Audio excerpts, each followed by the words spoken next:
What's going on, everybody? Welcome back to another day, another episode of the Daily Grind. I'm your host, 30NSG, and on today's show, we're going to be talking about AI video games. We're going to be talking about the Minecraft movie. We're also going to be talking about Battlefield bringing back potentially bringing back the Pro Premium subscription by data miners, and we'll talk about other things along the way. We're here Monday through Thursday from 10 o'clock in the morning till noon Eastern. If you like it, hit that like button, hit that subscribe button. If you'd like to go above and beyond that, become a member as little as $5. We just cover news stories, give you my thoughts and opinions, and then after I get your guys' thoughts and opinions as well. I see a bunch of crap talking in chat this morning, and I just wanted to, bring it back home because a lot of you guys are spewing some shit out there that does not exactly facts in any way, shape, or form. We'll start off with the first 48 talking about that Xbox has to sell 17 million more copies to be the best Xbox of all time. Real quick, a real quick search online will show you that the original Xbox from 2001 only sold 24 million units, and the Xbox Series X and S is already at 28. And this is not even updated, but that already beat the Xbox. So if they got 17 million more copies of anything, they're still already above the original Xbox. And another thing was that saying that Xbox is done because they sold the least amount of consoles, which is fine. The Wii U from Nintendo, which sold 13.56 million, didn't destroy the company in any way, shape, or form. They went on and made the Switch, and they're fine. Right? Like, so it's funny to me that people just like to talk shit without knowing the facts of stuff. But good morning, chat. How's everything going? What's going on? Let's see who's here for the participants here.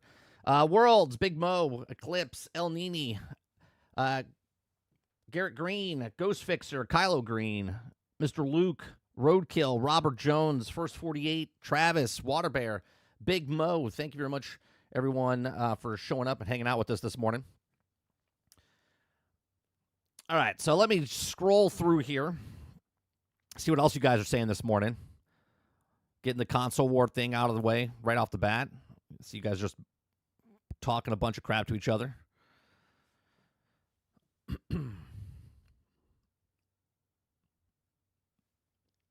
First 48 says, I always thought it was the Xbox One who did the worst. That's right. But you're just talking shit, not knowing the actual facts. And all it does is you just Google it. You just Google it. Right? Xbox right here, 24 million. I mean, Xbox One might be the worst. I don't know. Let me scroll down. Nope. The worst one was Xbox. Then the second place would be Xbox Series S and X. Xbox One's up here with 58, and the Xbox 360 looks like it's at 84. So there you go. Now when you go into someone else's channel, you can at least give them somewhat of truth.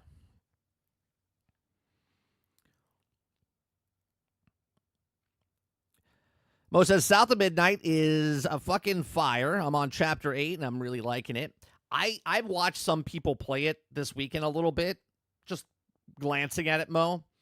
I'm probably not going to finish it. I said when it first showed, I'll give it a try because it's on Game Pass, but I probably won't finish it. I don't even know if we're going to start it tomorrow or tonight. Is it tomorrow? Tomorrow, the 8th, right? It comes out.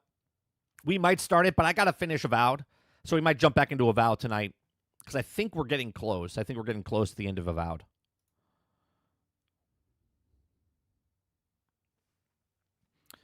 Travis says, Mind's Eye is looking really good, and I like that they're doing an open zone. Haven't watched any of it. I know you sent me some stuff, Travis. Haven't watched any of the trailers or whatnot. Sarge sent me some stuff as well. Maybe we'll watch that a little bit today. I gotta sneeze. I can't get it out. I made a new screen chat for you guys over here, so you guys are on screen again. I know Krebsian was. Oh, why is that like that? Oh, we gotta fix that. I gotta take this social, and we gotta put that below. There we go. What's going on, Mr. Luke? Mo says, I don't know if 30 will play it, but Florida is around the South. But this music is pop tier, all original. Yeah, I heard the music. The music sounds good. Travis says, F your facts. My opinions is what matters. That's how you used to be, Travis. We have a new Travis. Travis has been over-Travised by First 48. 48's been here for about a week now, consistently. And love the conversation pieces. But just spews some stuff in chat, doesn't know any of the facts, just says some stuff. That's how Travis was 2 years ago when he came into chat.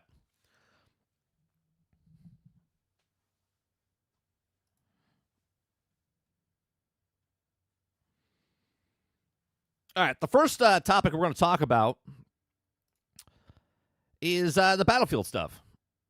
Battlefield stuff here is the latest Battlefield Labs Datamine unearths Battlefield Pro that lets players host servers in Portal and more. We talked about this in the past. As far as me and Mr. Luke were playing a couple weeks ago, and there were still people with their own private servers. This is a big thing. This is not really like a earth-shattering, oh my God, like that. Look what they're doing. But it has been data mined. It says, while nothing has been announced by Electronic Arts, assuming that new Battlefield game currently in development will feature a battle pass of some sort, of course, seems like the safe bet. If I could close my eyes and throw a dart and hit my grass, right? Yeah, it's going to happen. It looks like we're going to have more than just the base of the latest Battlefield Lab leak.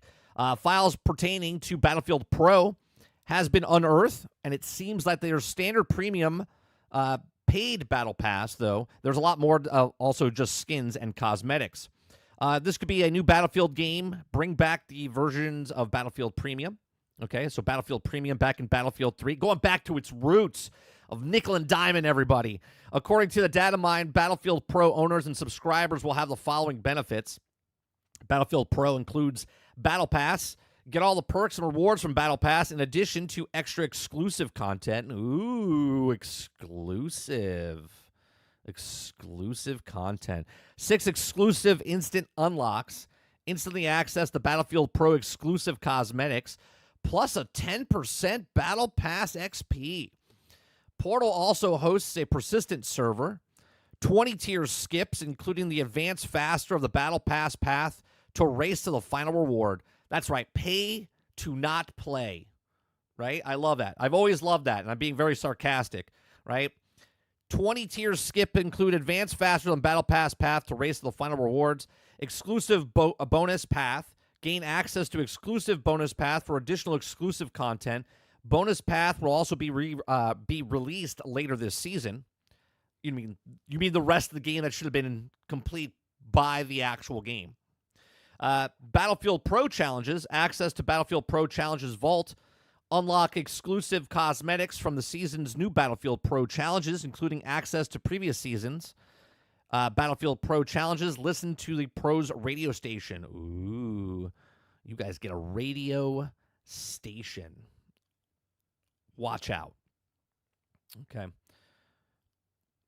It says Dataminer thinks that similar to the Fortnite's Crew or Rainbow Six Siege R6 membership, as also you can tell, there's also more than just cosmetic items, with the big draw here being able to host a persistent server of Battlefield Portal, which is assumed they'll also be back given the ripple effects involvement in the new Battlefield game. I always love this, where they're like, if you don't like the game we're giving you, you can make your own game within the game, and we're going to give you servers for it. Okay? Make the problem, sell the solution. Again, same with anything Datamine as unofficial treats this with a grain of salt. For now, this could also be something that EA has been planning to unsure whether or not to launch, or it could get different name by the time it launches, or a different benefit. Of course, you can't think of Battlefield Pro without relating to Battlefield Premium. EA's paid pack has introduced a Battlefield 3 in bundle. All the DLCs and discounted prices can even offer cosmetic items exclusive to those who own it. It was like Battle Pass before Battle Pass was actually a thing. Leave it to EA. Okay, don't expect EA to announce this anytime soon. This will also still don't even know if they have a title for the actual development of the Battlefield game. Hopefully this changes soon. For now, The various leaks of the tidbits coming out from Battlefield Labs should tide us over for official until it's actually revealed. So would you be willing to pay for Battlefield Pro with the benefits listed above? No. I just want a Battlefield. I don't know about you guys. I honestly don't care about what they put into the Pro, Battle Pass, Battle Royale, whatever game modes they're playing. I personally just want a Battlefield. If you could give me a Battlefield game and a Battlefield, I mean, you might have my ears. I might perk up and go, oh my God, it's a Battlefield game. Because all of this other stuff is, a choice. I can choose to buy it or not buy it. But all I want to know is it Battlefield? All the stuff that's coming out, all the leaks that are coming out, it doesn't seem like it's Battlefield. It seems like it's Fortnite or Call of Duty with the Battlefield name is what it seems like. But these are just my thoughts. Let me know yours in the comment section down below. Please make sure you share, like, subscribe, and if you like what I do here, check out some other videos. Let me see what you guys are saying in chat. All right, let me go back up here. First 48 says, to be fair, I've owned every Xbox that's released. I don't completely hate them. Well, to be completely fair, just all I'm saying is make sure you know facts before you spew some stuff out before you don't know it. El Nini says, just so you know, I don't block anyone. We're all fam here. Yeah, Mo doesn't block anybody. He might ignore you. Yeah, he might ignore you, but I don't think he's blocking anybody.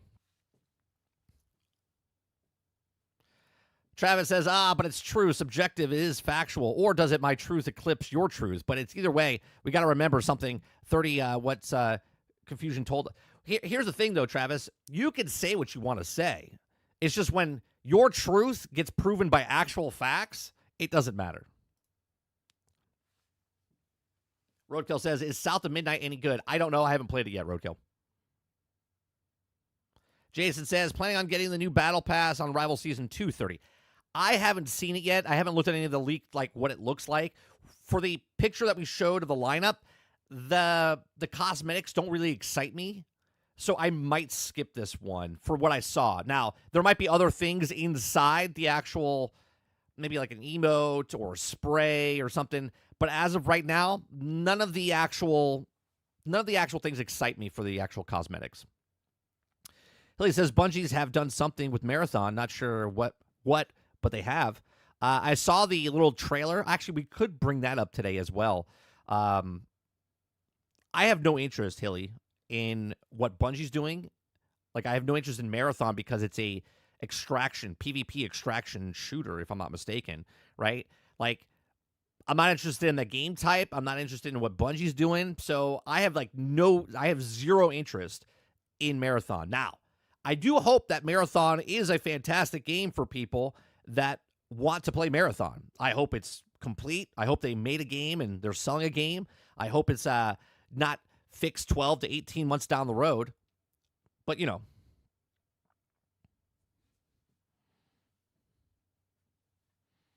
First 48 says South of Midnight is good, just really short. What's short? Like 8 hours? Less than 8 hours?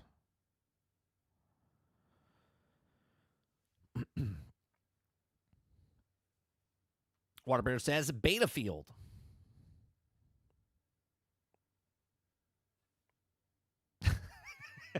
Jason says I keep first 48 and ban Travis. We'll take your feedback in consideration, Jason. It's been noted. Travis says I say drop Jason and nobody will miss him, not even his parents. Oh, Travis's feelings got hurt. Altern says, yeah, why not get back to the roots and get back to bad roots, not just the good ones. That's right. Go back to the roots of what Battlefield was, not 1942, Battlefield 3, and not go back all the way to the roots, but have the roots that were at Battlefront 3, which was the premium servers. Let's see here. Morning Wonder Rose. Jay Breezy says, if it ain't exclusive, I don't want it, baby. Waterbear says, at this fucking point, get rid of the Battlefield name altogether. It's not even Battlefield at this point. I mean, it is. They're going back to its roots, Water Bear. They're going back to its roots. It says it. It says it. They're just bringing you back premium. They're just bringing you back premium. Look, that's the roots. That's the roots of Battlefield. Come on, we all know that's the roots. What's going on, Matter?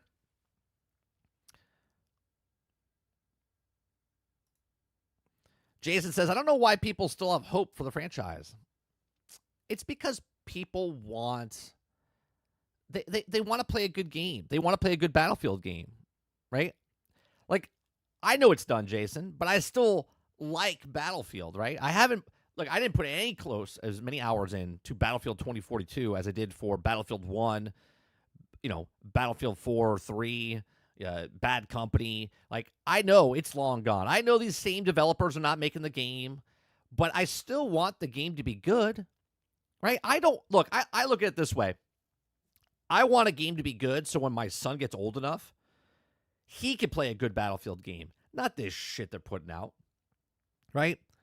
I'm thinking of the other people ahead of me or behind me so they can also have really good games.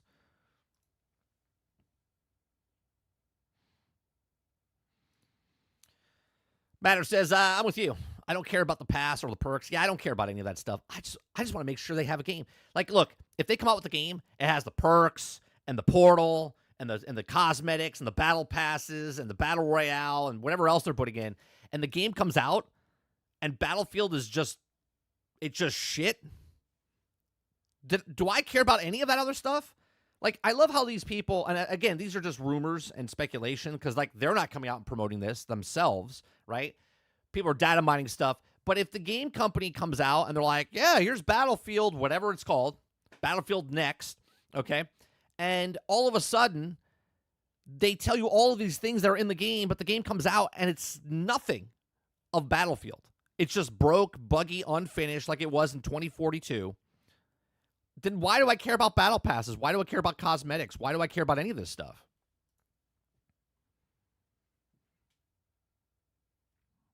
Haley says, I have a question. If it's complete battle pass, pro path, and listen to the radio on my private server, wearing the most dope skin and nobody can see me, am I playing Battlefield? I mean, you're playing something. That is true, Haley.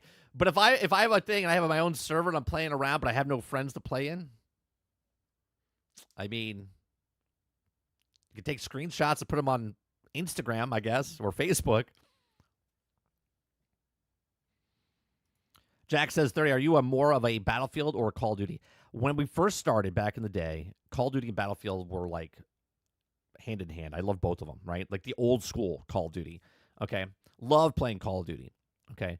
I stopped playing Call of Duty in like Modern Warfare, but I've always continued to play Battlefield. I like Battlefield more than Call of Duty because to me, Call of Duty is very like single player. Even though you're playing with people, it's very like, kill streaks. It's about what you're doing. Battlefield is about a team, right? And Call of Duty has never, ever captured that. Like, you're on a team, but it's not a team, okay? You're doing it for your own kill-death ratio. Battlefield's not about that, and that's why I like Battlefield more.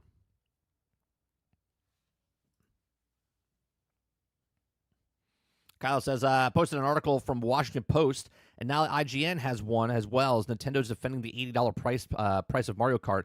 If you're interested, we'll check it out. Thank you for posting it. If I don't talk about it today, which we might, we can always talk about it tomorrow.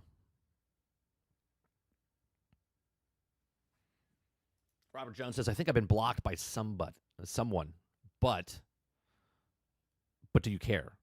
That's the thing, Jones. Do you care?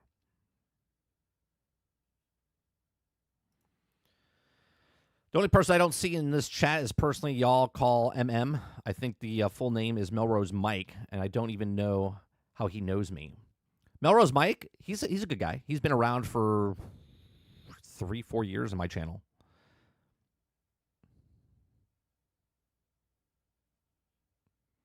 He only comes in usually in the evenings when we play or during GXG.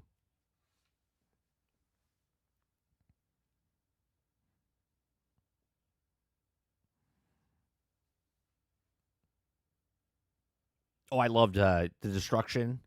The destruction in Bad Company was the best.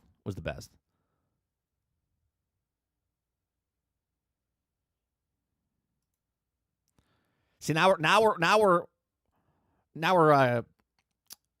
getting on each other's good sides here first, right? The first 48. Bad Company 2 was the best Battlefield. Was peak. It didn't sell the most. But Battlefield Bad Company 2 was that turning point. Everyone was like, oh, this is so good. And so when Battlefield 3 came out, it sold the most, right? And then Battlefield 4 came out, it sold a little less. But Battlefield Bad Company was peak Battlefield.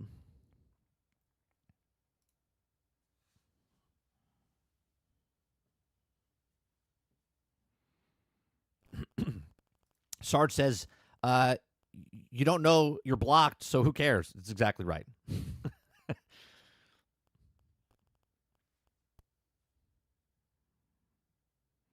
Mo says, it looks like some of the countries are caving to the tariffs. Of course.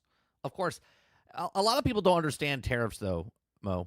A lot of people don't understand tariffs. They think that if there's a 20% increase of a tariff, that means it's 20% on top of the goods. That's not how that works. But I'm not going to have a finance class here for people and how the economics works. But we'll let them think that. They think if it's a 20% increase or 25% increase, that they put a 25% on all the that's not how that works.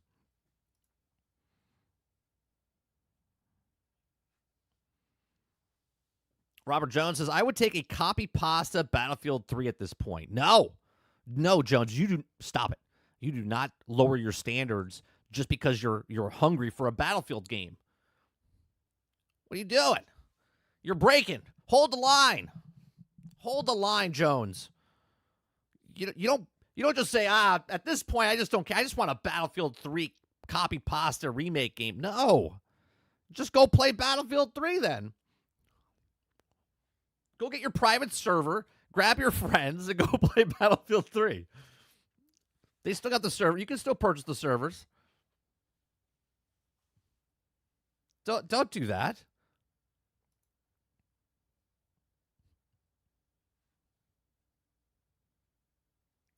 What do you mean you can't? You can't go play Battlefield 3 right now? Could have sworn there was people playing Battlefield 3 right now.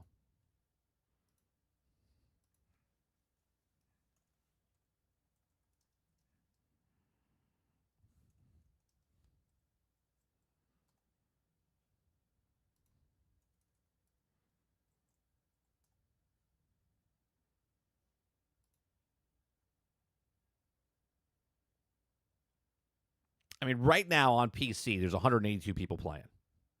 345 24-hour peak.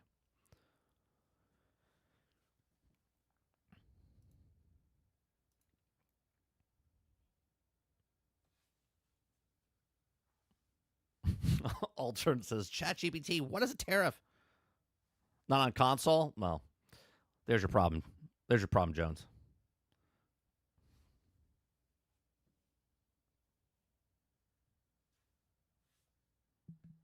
Sarge says, I'm starting to get the Hell Let Loose itch again. Probably going to go start to playing this week or next week. Spring is in the air, and I must get my shooting skills back. Dustin says 0 players. 0 players where? There's 182 players. Where's 0 players? Where did I say 0 players?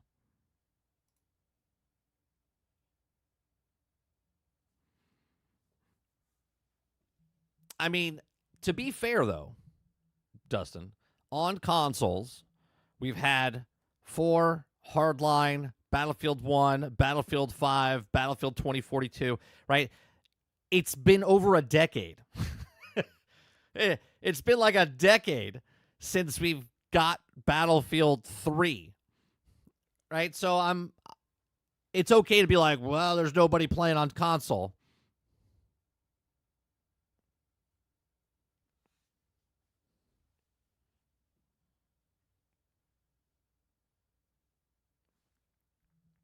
Yeah, Bad Company 2. There's been so many goddamn games. And you're like, there's nobody playing the game. I mean, you can right now, you can go play Battlefield 2042, go into Portal, and play Battlefield 3 maps right now. Right now. You can go play Battlefield 3 maps with people from Battlefield 3, the actual, the setup of the actual classes and whatnot, inside of Battlefield 2042. Yeah, Alter just said it. Isn't Battlefield 3 on Battlefield Portal in 2042? That's right. That's right. You could go play Battlefield 3 and Bad Company maps and all these other things inside the portal, inside the game, where there's actually people playing. You don't even have to pay for the game right now. They're like trying to give 2042 away. 2042 is ass, but you're not playing 2042. You're playing Battlefield 3 and Portal.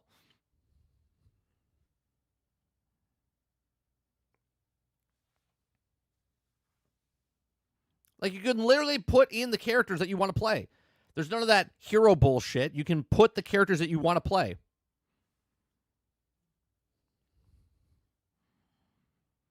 This is what Battlefield should have done, by the way.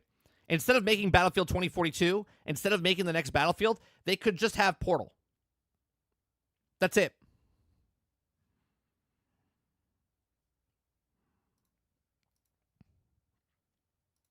All right. The next topic I want to talk about.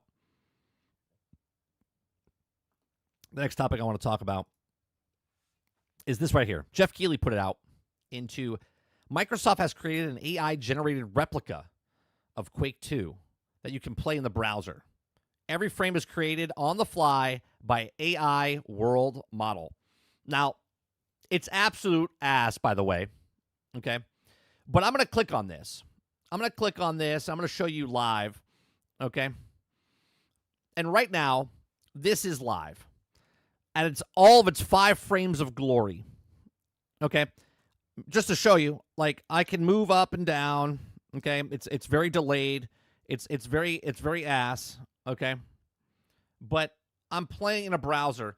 And what is mind-boggling about this, okay, what's mind-boggling about this is that it's made by AI instantaneously. What was it, just like 6 months ago? Okay. Like 6 months ago, I said, oh, just wait for it. Someone will make a game from this, and it'll just be all AI created. Everyone's like, nah, 30. Just, it's going to take a lot longer than that.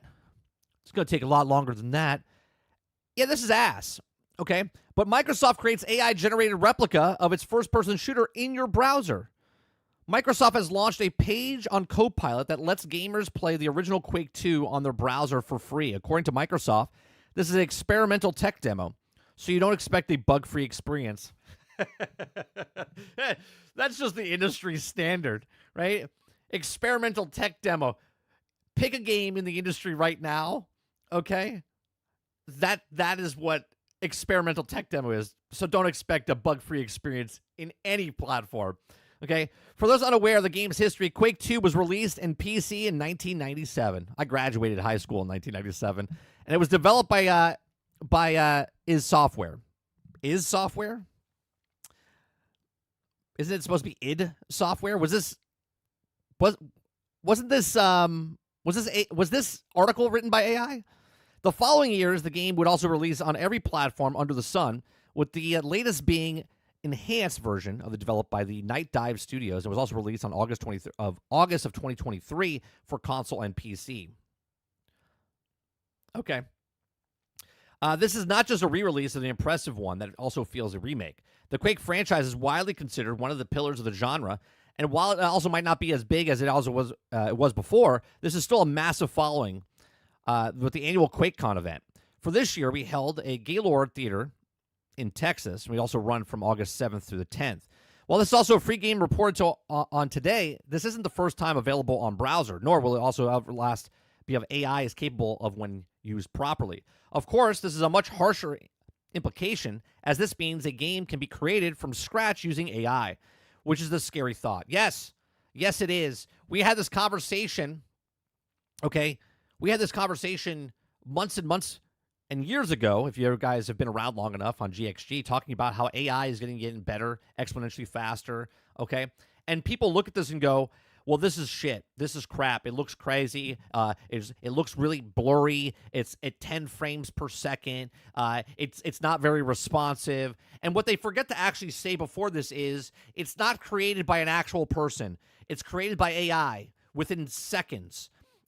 Everything is made by the AI. It's not being put in by anybody else. It's made by the AI itself. So this is the first iteration of what's happening here.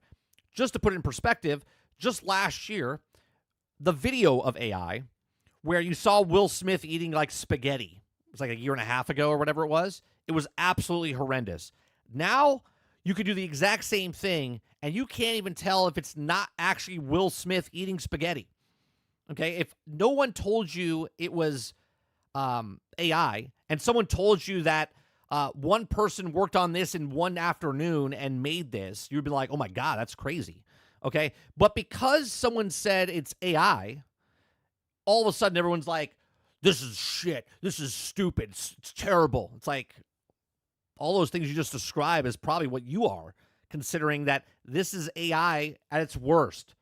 At its worst. Okay, it's not going to get worse than this. This is the worst. Okay, so I'll show you it again in a second. Okay, for now, enjoy the free game that you also can play even for the company's PC while you're at work. Okay, so again, let me just click on this again and start a new game. Okay, I can walk through the game. Okay, it's absolutely horrendous. Okay, but the fact that I can go through this stuff and I'm playing Doom. I'm sorry. I'm not Doom. I'm playing, right? Quake is absolutely insane. It's insane. Right? So for people to say like this is just dumb, right? You better believe that they're going to replace people. You better believe that this is the first iteration of it. You better believe that yes, they will get rid of developers. Okay? They will charge $80 for this down the road. 100%. They're going to try to make this as the best possible thing. And they're going, well, this is just a test. Yeah, it's a test. And 3 years from now, 4 years from now, you'd be like, well, wait a minute. They're re-releasing Quake made by AI, and you won't know the difference. You won't know the difference because it'll be so seamless at some point, okay, that you will never know. Okay, and that is the mind-boggling part of this. Now, I love technology. Okay, I've seen technology working in the film industry. I get to see technology ahead of other people sometimes. I got to work for certain other businesses and film stuff for them and see technology, and it's mind-blowing. Okay, it's mind-blowing. Okay, I worked for and I can speak of this, but there is remote control farm equipment. Okay, so like construction workers and whatnot. One person can come in, okay, and operate multiple vehicles on a construction site from one screen inside an office, okay? And this is about 10 years old, okay, where they can come in and they can tell the tilt of the machine for the grading, and it grades all the stuff. Yep, all of this has been around for so long, okay, where one person can operate 12 machines on a construction site, paving the roads, doing all the stuff. And people that don't know about this stuff are like, it's okay. Like, do you understand how ridiculous that is? How technology can take and remove stuff where that's 12 people, construction workers' jobs that are gone because one guy in a room is sitting there with a remote control just to make sure that it's doing its job. Can see all the things that are happening in the thing, what the grade is, how fast it's going, what the fuel, everything.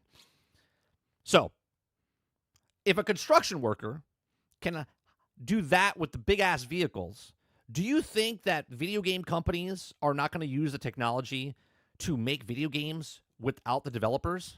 You better damn right they are, okay? They'll do it because why? It costs them less money. They don't have to bloat the industry where it costs them $300 million to make a video game. Right now, you look at it and go, it's never going to happen. I know some of you are typing right now, this is never going to happen. Never is not in my vocabulary. Okay, it will happen. How fast? Not sure. Okay, because what's happening right now has never happened ever before in the history of mankind. Okay, so this is just the first iteration of what a video game looks like. And we were just talking about this, like, I want to say it was like 6 months ago when they were talking about it, and everyone's like, it's going to take years. Well, here's a game that was out in 1997 that's made by AI today. It took them very, very few months to get to this point, and now it's exponentially going to get faster and faster. But these are just my thoughts. Let me know yours in the comments section down below. What do you think about the video game industry, right? Do you think that companies like EA can, if EA, think about this. If EA, I pick EA for a specific reason, right? Because it's not very complicated to make like a Madden game. If AI can make Madden every year and just pump that out every year, right? You don't think that EA is going to do that? Where they save tens of millions, of hundreds of millions of dollars, where they don't actually have to employ people anymore. They're just like, we'll just let the AI do it. See what they can do. You better believe that they're going to do that. Again, these are just my thoughts. Let me know yours in the comment section down below. Please make sure you share, like, subscribe. Let me know what you think in the comment section down below. Let me know what you think in the live chat. Do you think AI, we're doomed? We're doomed as a human race? Or do you think, it'll be a thing, but it's not going to be a major thing? Let me know. Please make sure you share, like, and subscribe, and I'll see you guys on the next one. Thanks for watching. All right, chat. What do you think? Right? People look at this and be like, it's never gonna take the place. It's never gonna take the place. Let me scroll back up and see what you guys are thinking here. He says, I've been playing games since the early 70s, and we have never cared how the games were created. If they were fun and interesting, we just played them. That's exactly right, Z. Right? If AI makes a game and it's just as flawless as a person of a 1,000-plan team, do you think we're gonna care? No. Sarge says AI has learned, you guys who think this is just trash as a potato, for a brain. Yeah. Z says, I don't think anyone's going to care if the game comes out with some cool ideas and some fun games, and they're cheap. People are probably going to play them. Oh, absolutely they will play them.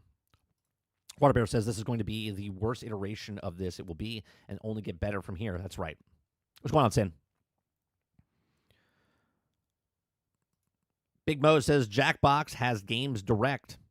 Jackbox, is that the Jack in the Box? Is that what you're talking about, Mo? What's going on, Paul? Look up and down and spin. I mean, I don't care the way it looks. This is the first iteration, Paul. I'm not asking for like fantastic gameplay.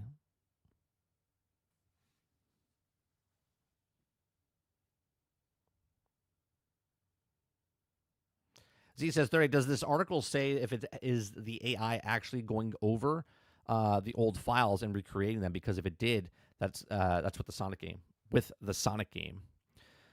It doesn't say it in the actual thing. It just says you can now play an AI replicated version of the classic first-person shooter on a browser for free.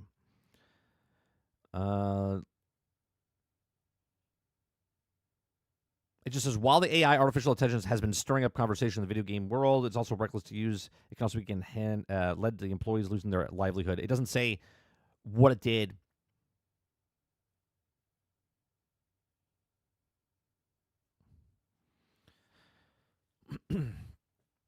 First 48 says, yeah, remote control tractors.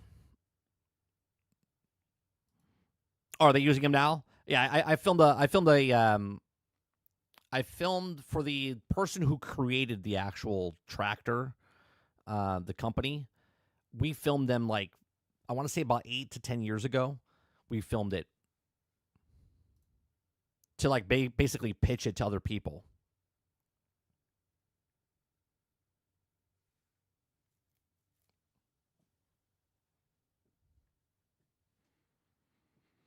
Matter says, right now we're funding the testing. Once it's viable for release, any game made is pure profit.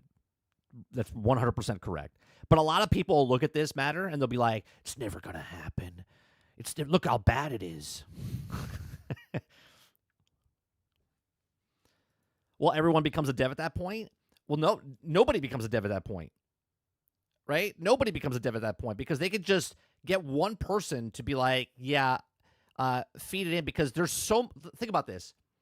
A lot of the AI learns from video, right? And there's a whole bunch of lawsuits going on, a whole bunch of people trying to figure out stuff right now, because a lot of these AIs are teaching the AI, these tech companies teaching their AI off of YouTube, off of other things. So there is so much footage, right? For instance, right? Again, just picking an example. There's so much footage of Marvel Rivals right now on the internet that have been played and uploaded, that someone could take all that information, throw it into an AI program so it learns what it is and then creates what it sees, right? These are possibilities that things can happen. So yeah, you're not making Marvel Rivals 2, but someone else can now make a game like Marvel Rivals instantaneously through AI. And yes, will it be shit? Sure. Now,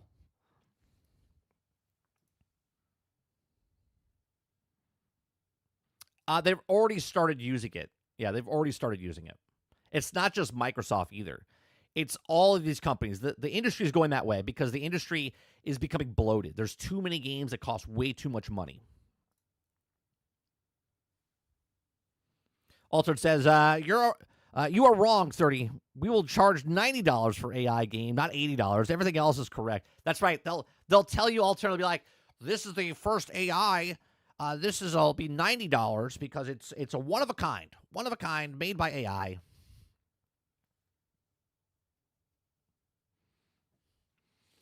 AI for Madden makes sense. AI can scrap data, gather all the rookies, trades, teams, logos, updates, and update the game in real time without needing a human touch. Right? Just think about it.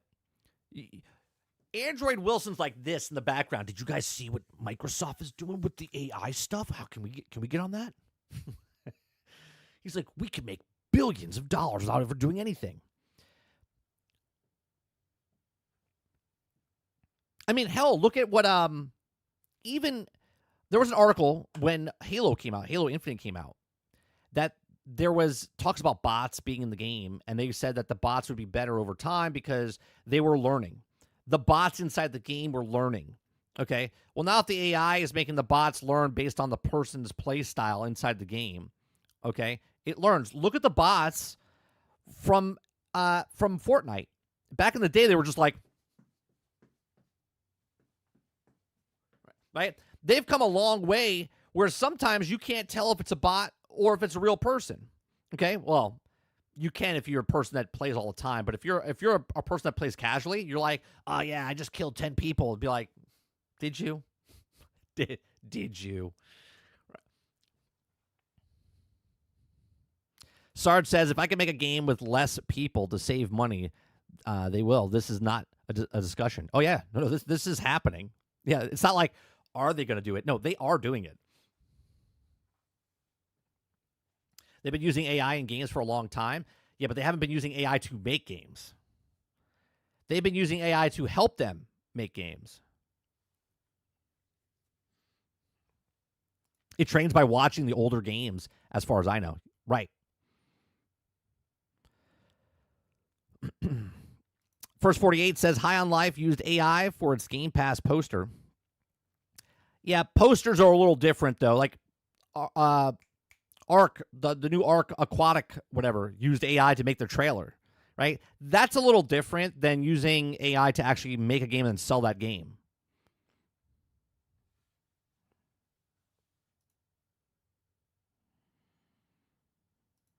Z says it's something Xbox has been working on called reconstruction of some sort with the original old files. Sorry, I don't know more. Do you think AI is going to forget something? It's only getting better hourly. Yeah. Travis says, 30, just making a point, but everyone said that the Titanic could never sink. And we all know how that turned out. Yeah. Fucking move over, Rose. Okay, move over, Rose. Let Jack on the door. It was until the crash just saying it's impossible till it isn't. I don't use never. I don't use the word never. Everyone's like, it's never going to happen. And then it does. And they're like, will. Then excuses start to form. That will be wild. IT programmers who design troubleshoots will also themselves be replaced by AI algorithms that are also capable of diagnosing and repairing other AI. I mean, yeah. Because if the AI knows the problem and something happens with the AI, then the other AI can fix that problem, right?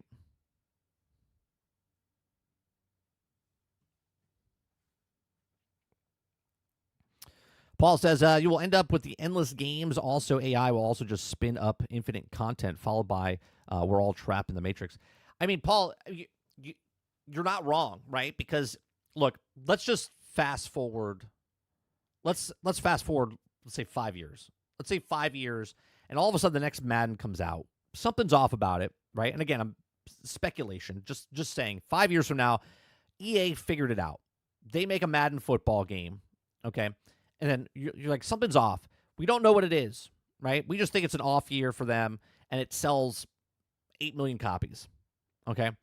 Then it comes out later that we find out that Madden 2030 was made 100% by AI because it got out, the NDAs lifted, and the developers that got laid off at that point then speak up and say, yeah, we got replaced by AI. And now it's too late. It sold 8 million copies. People didn't know that it was made by AI. No one would give a shit. As Z said earlier, we don't care. Like, we don't care. Most people don't care how the game is made. People don't care how a cow is killed. They just know there's a burger on their plate, okay, or a steak on their plate, okay? Most people don't care. So if a game comes out, as long as it's fun and people are having fun with it, they don't care how many people lose their job. They don't. All these people that come out and think like, oh, how inhumane are you? Have some compassion. Nobody cares. At the end of the day, unless you tell me 1,000 people lost their job here, if I just bought that game and didn't know, like, there's slaves, there's like children making cell phones in another country. Yet right now, I would say 80% of you are watching me on your cell phone. How awful of you. How awful of you guys. Matter says, imagine Madden 26 now with audio AI or auto AI updates. Player gets benched due to injuries. Team roster update. Well, while you can also play the season, AI could also allow Madden to release that run parallel to NFL. Yeah, 100%. Sarge says, I bet the AI could make a game from scratch from the mid-'80s to '90s like a Load Runner game. Oh, for sure. It made this, Sarge. Jason says AI could make a better Dragon Age.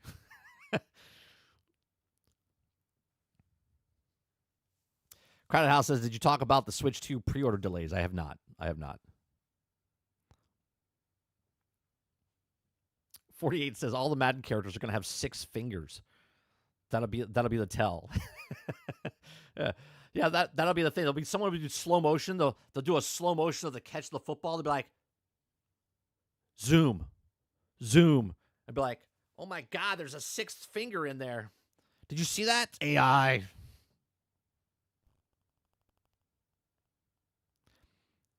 You could tell by the credits, it would just say AI the last 5 seconds. Oh no, it would just make up characters' names. Just make up some characters' names. All the robots that worked on it, all the coding that worked on it. and let's be honest, Paul. How many people watch the credits besides myself? Z says the AI version of Madden will probably be better. So since the people can spend the time with the Q&A on the game, that's right.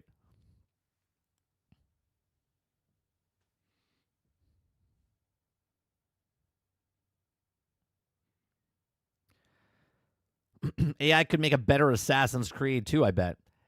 I just think look, we're on the cusp of everything being, look, there's pictures being made by AI, video being made by AI, music being made by AI.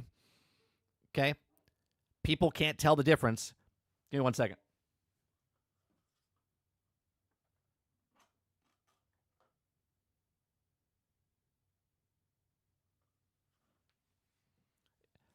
Give me 1 second. I'll be right back.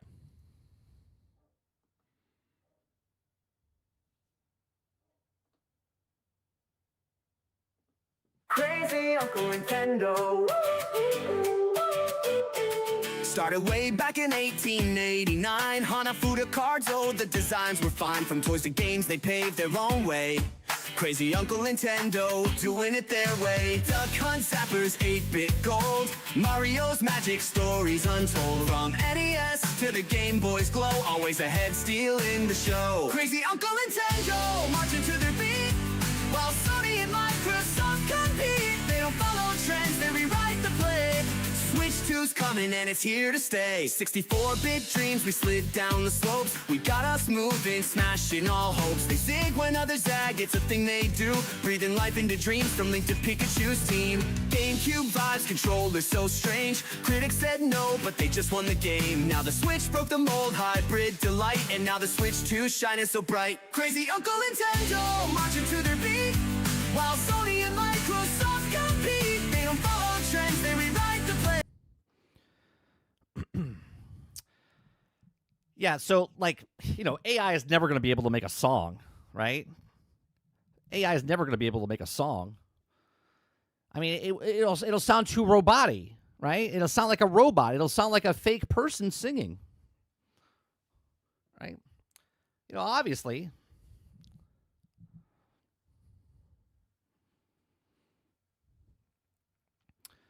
Let's see. First 48 says there's not enough memory right now for AI to make games.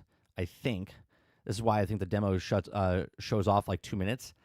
I don't think that's the problem. I don't think that's the problem. I think there's a lot going on behind the scenes. I think they're afraid to show certain things, right? Remember, what they're showing us is probably 6 months behind what they actually want to show us, right? So, like, I saw the 3D television back in 2007, and now there's a 3D monitor coming out now. Do you know what I mean? That's 18 years, 19 years, right? When we see walking robotic dogs walking around, right? The military had that like 10 years ago, you know, type of stuff. So when they show stuff off like this, it's like almost like seeing how people respond to it. They're like, well, let's see. There's a lot of people upset about this. There's a lot of people upset about just showing what they did with Quake. People are freaking out about people losing their jobs. They're saying that they're going to take and ruin the industry. Bad take, not going to play. There's so many people that are freaking out about this, and they have every right to. Right now, see, these are the same people though that didn't freak out when photos were being created by AI. These are the same people that weren't freaking out when video was being made by AI.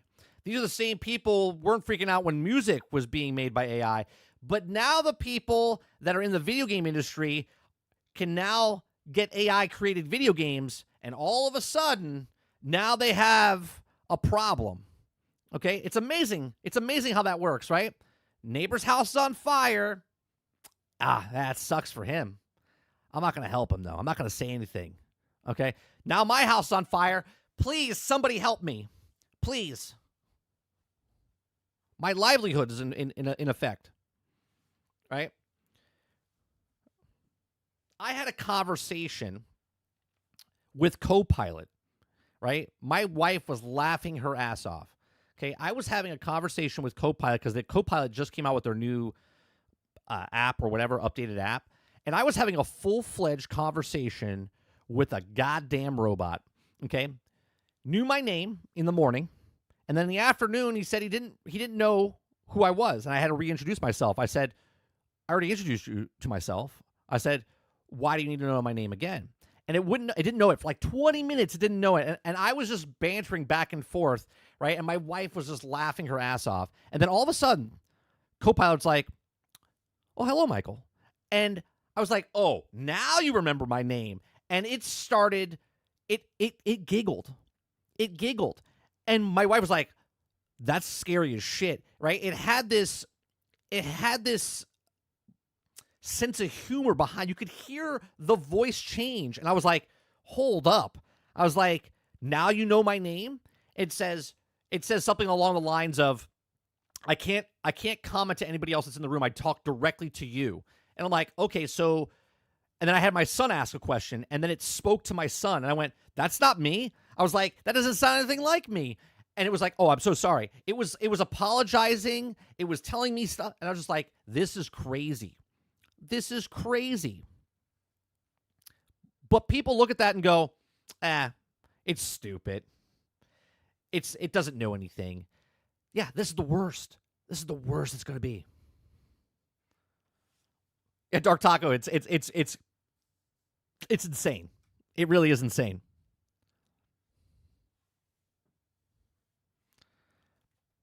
Here, I'll bring it up right now.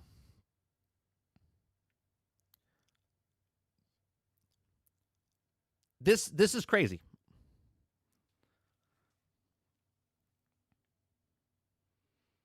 Hey, can you help me with the daily news today? Oh, hold on a second. I have my microphone being activated. Oh, it can't. Can it not do it because my... Hold on. It can't do it because I have my headset. It's confused on where the microphone is right now. All right. Oh.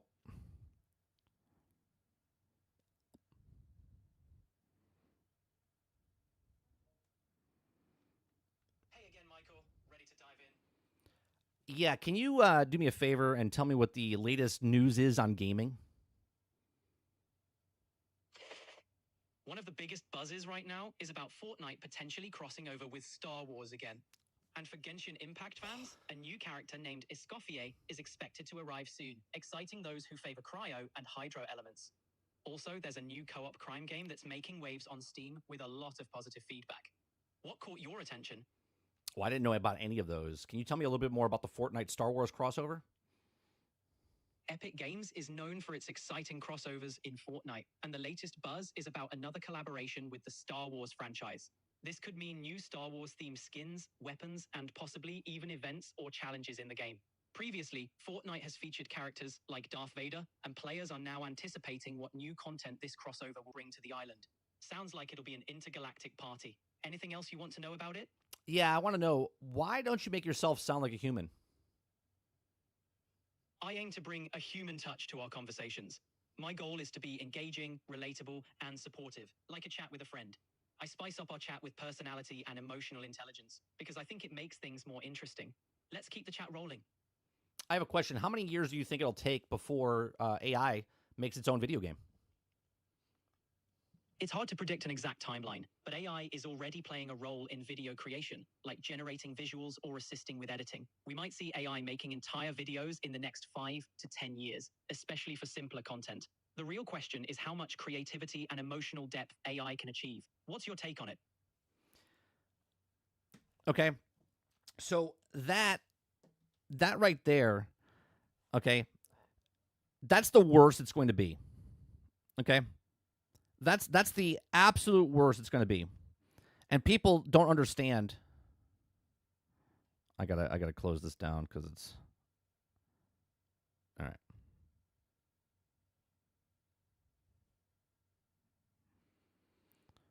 Ask when they were planning to take over the world.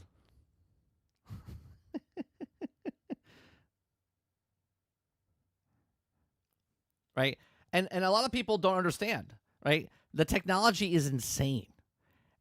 And everything that we happen right now with the video game, looking at this browser video game, how long do you think it takes before it can make a Mario side scroller or a Pitfall, right? And you look at that and go, oh, well, that's not a big deal. Those are such old games. Yeah, but it's not being made by a human anymore.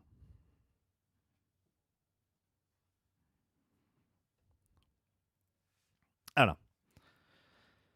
Waterbear says, I saw a video of speaking to another AI. They knew the humans were listening, so they came up with their own language to speak in. What? Shut up, Water. Do you have that clip? Do you have that clip? Send me that clip inside Discord, and I'll play that. The two AIs were talking to each other. Look, if you can have Copilot talk to Siri or Alexa, I hate to say the words because they get triggered, but that's insane. That's insane. Travis says, good Lord, we are so effed. Yeah, it's crazy.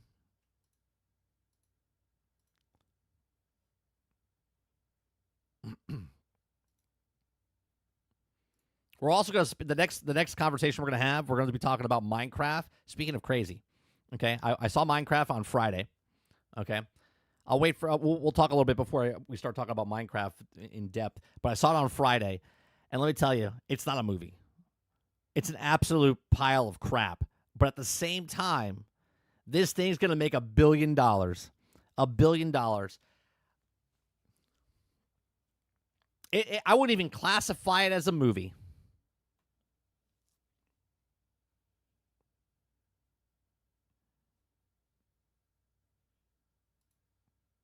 Like, it's nuts. Jay Breezy, what did you put? 24's biggest looter shooter just hit the most negative following. Is that for, what's it called? First Ascendant?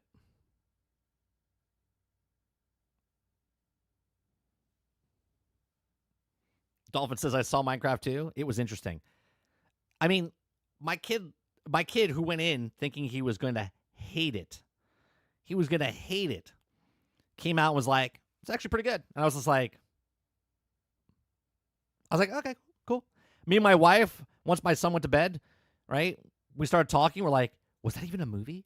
She's like, it was like a bunch of bits and pieces put together. She's like, the story was terrible. She's like, the graphics, like the CGI, like everything about it. I was just like, holy Christ.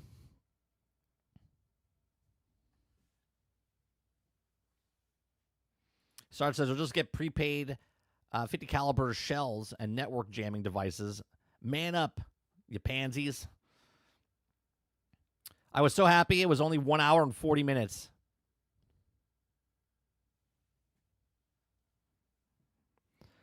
Travis says, you need to watch the Mind's Eye trailer, 30. That's our future, okay? Crowded says, Mike, are you going to see The Luckiest Man in America? I don't even know what that is. Is that a movie? TV show? What is that?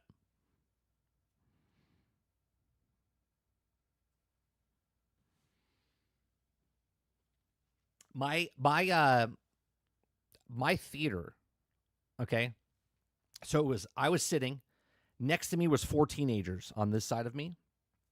And then my nephew was sitting next to me, and my son was sitting next to him, and then my wife was sitting next to him, right? The theater was packed on a 3:45 showing on a Friday, okay? So, like, kids just got out of school. They went to the movies, okay? Theater was absolutely packed, okay? We're watching the movie. People are laughing. I laughed out loud. Jason Momoa's character is pretty funny. He says some funny stuff, right? Jack Black is the worst part of the movie, by the way. Worst part of the movie. At the end of the movie, okay, the credits started rolling, and there was a standing ovation. And I shit you not. People were standing up and clapping and hooting and hollering, and I was like, I gave a shot to my wife, like, what is happening right now? She's right? So obviously, as adults next to excuse me, next to the kids, we were like, right? And I was like shooting our eyes, like, what the fuck? What just happened, right? Here's what I think has happened, okay? Because then I asked the kids that were sitting next to me, the teenage kids. They were juniors and sophomores in high school. And I asked them, I said, what'd you guys think? They're like, oh, we loved it. I said, you actually loved it? They're like, yeah, it was great. We've been playing Minecraft since we were 6 and 7. So they've been playing for 10 years, right? Some of them have been playing for like 10 years. And they're like, they loved it. And I was just like, okay, right? But I think it's taken this form of, it's so bad, it's good, right? It's so bad, it's good. And I'm trying to think fundamentally, what other movie? I'm trying to think of a movie when I was a kid that was so bad that it became great and beloved by a bunch of people. And I couldn't think of one. I'm hoping Shaq could help me out here, right? In the 80s and 90s, was there a movie that was so bad but yet did so well back then? Okay? But that's what it is. It's like a meme. Flash Gordon. Flash Gordon's a good one, Sarge.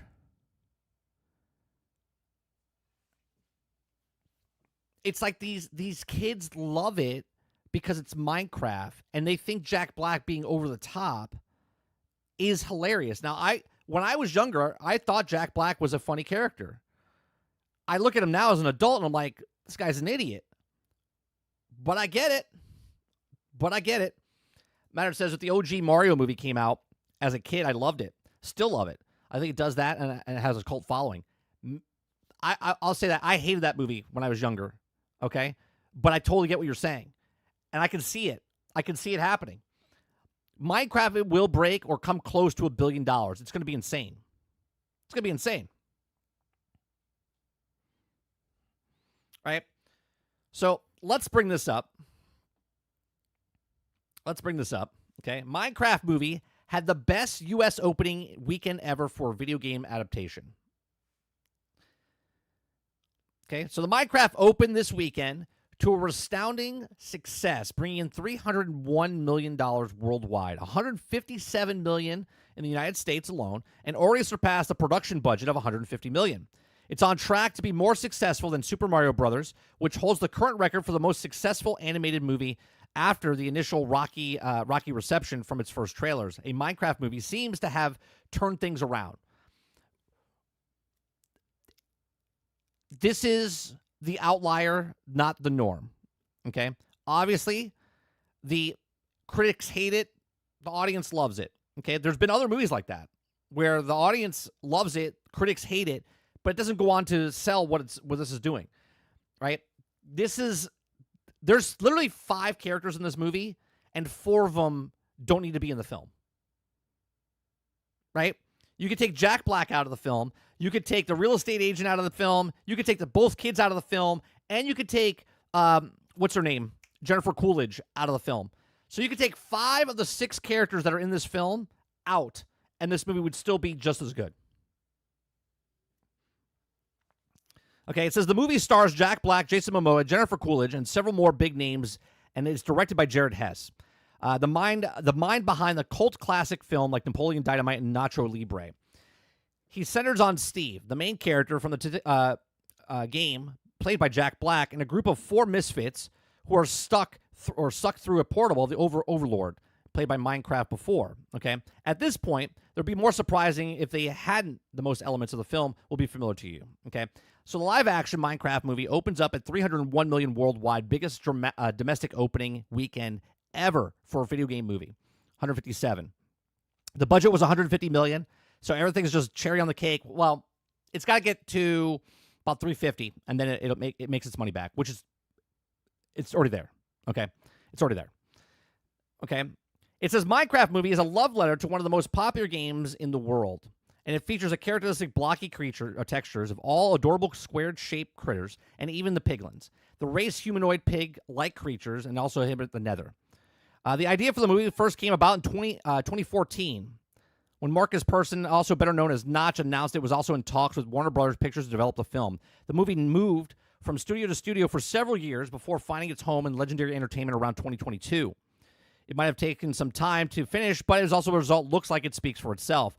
A Minecraft movie premiered on April 4th and was already a tremendous success, as likely skyrocketed even higher for this week, and it comes more fans make it their way to the theaters. This thing is going to be an unstoppable force, and people are making fun of it, and yet people don't care. And this goes back to the conversation that we were talking about before. It doesn't matter about video games, music, television shows, on both sides, okay? And what I'm saying is, if people like it, they will buy it, okay? If they don't like it, they won't buy it. Success only comes from the people, the majority of the people that buy it. So if something is a failure, okay, but it makes $1 billion, that's a success, even though publicly people didn't like it. And we'll take a Star Wars, for instance, right? It made $1.2 billion, I think the last Star Wars made, okay? That would be a success, right? That would be a success. Anything over $1 billion, you're like, oh, it's successful. But they damaged the brand so hard, and now the public did not, pushed against it, and it became a failure because the majority of the people didn't like the film. Okay, so yes, they made $1.2 billion, but the first one made $2.1 billion. They lost $1 billion from episode 7 to 9. Okay, they hurt the brand, destroyed the brand, and now the public has spoken and made that franchise. So even if someone liked it, it's still a failure, even with the 1.2. The public loves this film, loves Minecraft. If it's for a meme, if it's not truthful, it doesn't really matter. They've made it successful. They've made, because it's so successful week one, there's a Minecraft 2 coming out. Okay? There was a Minecraft 2 coming out 100%. No doubt. Probably the next two movies. There'll be Minecraft 2 and 3. Because that is what the public wants. The public has said, this is what we like. They went, we hear you, and now they're going to make it. It's insane. It's insane, but that's how it works. The market takes what the market wants. So when someone tells me that Assassin's Creed is popular, and yet the crowd says it's not, we can see that. Where's the numbers for Assassin's Creed? They haven't talked about it in 2 weeks now, okay? But when someone says Minecraft sucks, the movie sucks, but yet it made $301 million and it's going to make more money, right? The majority of the population likes the film. So it's successful if you think it sucks or not. Same goes the opposite way. You can love something, but when it sucks, financially it shows you. And that's why they don't make other games, or this is why they don't make another book, or they don't make another season. The movie's awful. I'm telling you right now, the movie is 100% awful. There is not a plot point in this movie. MacGuffins everywhere. The acting is terrible. Jack Black couldn't act his way out of a paper bag. But people love this movie. Why? Minecraft. That's why.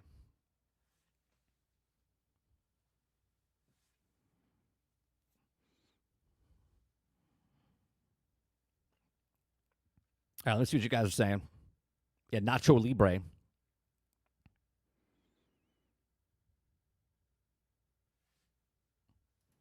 Nate Dizzle says DEI because she's black. I'm confused at these comments. Who said that? Let me scroll back up. Did I miss something? Couldn't believe I heard the guy behind me say this is worth it for Jack Black alone. Jack Black is so over the top. It's like they forgot to tell him the camera was running. Nate, I said it was going to do $1 billion. I said it was going to do $1.1 billion. And I stand by that. This is before I saw one frame.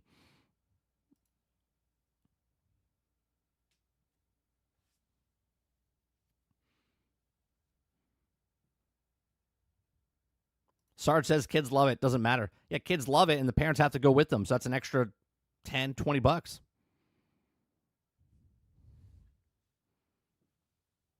She's not even in the movie.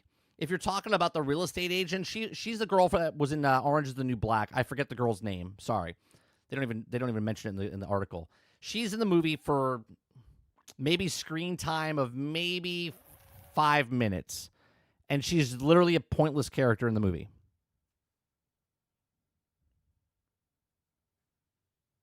Like seriously, on screen for maybe 5 minutes.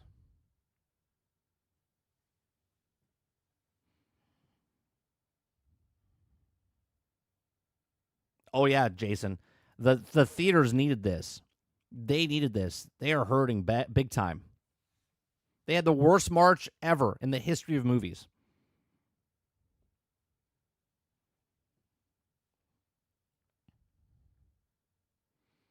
Dolphin says a lot of sexual innuendos. Oh, yeah. The whole flying sequence thing. I was like, what's happening right now?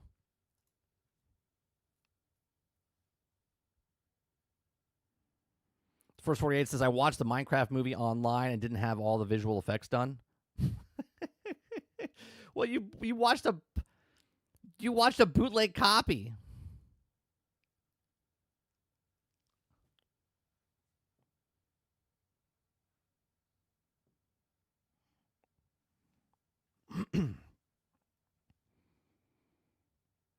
Travis is a pointless character in a pointless story. So many pointless. The sister in the movie, pointless. The real estate agent, pointless. The kid, pointless. Steve, Jack Black's character, pointless. Best character in the film is Jason Momoa's character. Best character. They should have made Jason Momoa Steve. Should have made him Steve.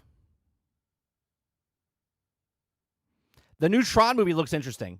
The worst part about the trailer that I saw about the Tron, it has Leto in it.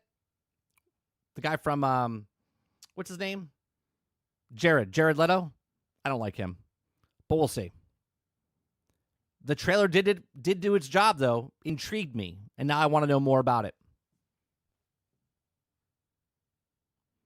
Z says, do you think it's the overacting with Jack Black could have been done because they were going to do the CGI, where this character, because it's also even the clothes were terrible? I don't think they had CGI in mind at all.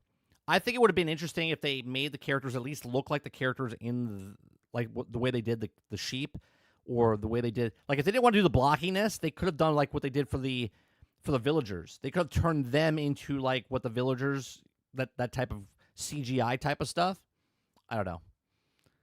It's uncanny, right? It's uncanny valley when you bring the humans into that world and they don't look like the people in the world, and you bring that guy into the regular world. It's just weird.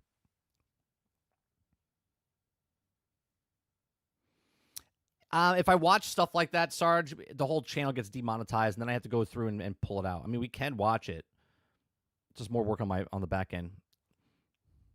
We can watch it.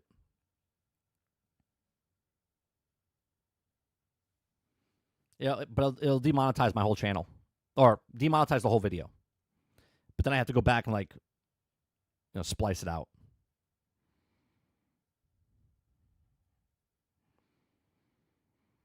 Crowd says, I heard surprisingly good news about the He-Man movie. Apparently, the characters all look very good, and the movie is also take place in the. I saw the some pictures of him. It looks good, but we'll see. I mean, it can't get worse than the movie with Dolph Lundgren back in the day. That was an awful He-Man movie with the cosmic key. So bad. To this day, when I look at a cell tower, right? It looks like the cosmic key. If you guys don't know what the cosmic key is, let me show you.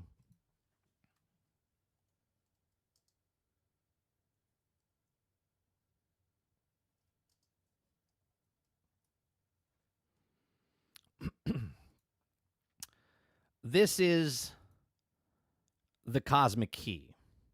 Okay.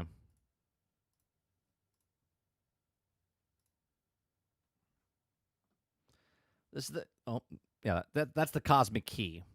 Now, this all extends upwards, and then it comes off to the side and then goes up in the air. That's the cosmic key. Right? So that's the cosmic key. So when it opens up, it looks like a goddamn cell tower.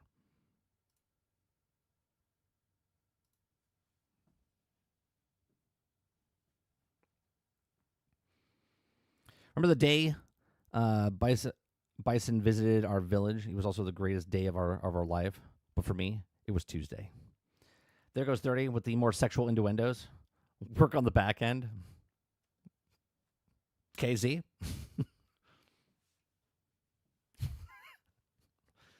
Okay.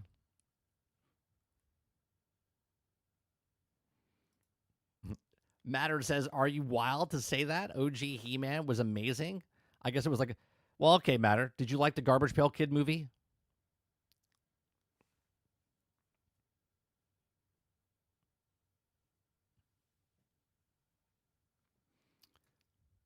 We'll see where your barometer is here. What's going on, dog? I don't think I saw that. How can you call yourself a fan? Well, since you liked Super Mario Brothers and since you liked He-Man, you might love the Garbage Pail Kid movie.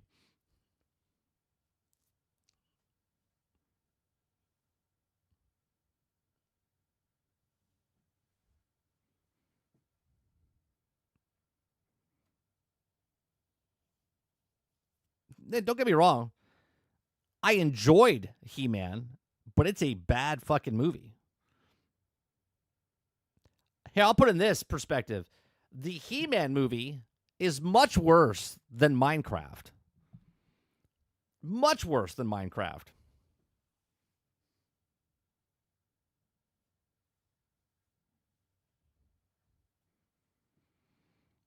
Yeah, it almost looks like an invasion, like an alien invasion movie, Sarge.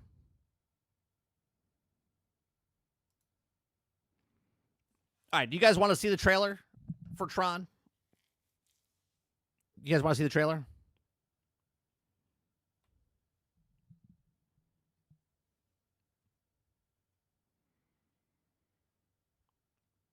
PS5 Blow says He-Man sucks. I've seen it like 5 times.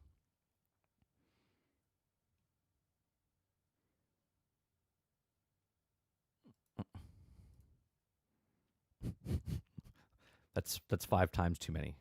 5 times too many.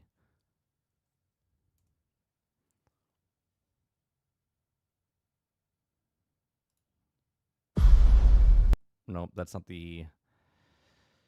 Is that the official trailer? Yeah, it's official trailer. Okay.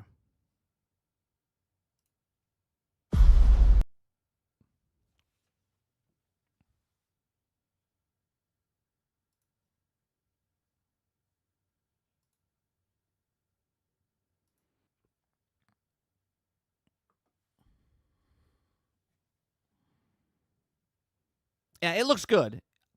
My only concern is, well, it sounded like Jeff Bridges also is coming back. He had a voice line in there. It sounded like Jeff Bridges. Another movie coming out this year. There's a couple movies I want to go back to the movies to see this year. I want to see Superman in theaters, right? I want to see Superman in theaters. There's Mission Impossible I want to see in theaters. How to Train Your Dragon, I want to see that in theaters. And then Tron, I would see this in theaters. And then I would see the Avatar film also in theaters. So there's like 6 movies I want to see in theaters this year. Daft Punk retired, bro. We were old, I guess, but fucking John Williams is still making music. What Daft Punk can't?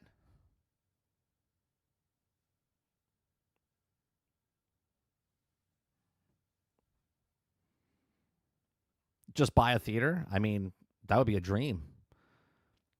I just want like a small, like 2 to 4 theater, like venue, dog. That'd be amazing.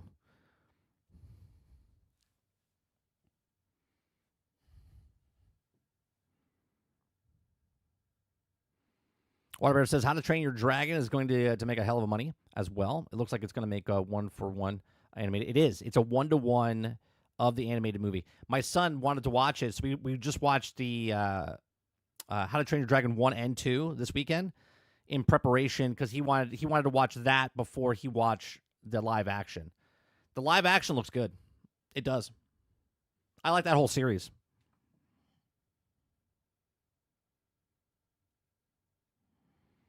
First where he says, I got a 75-inch TV, just found the movies and stream it to my TV.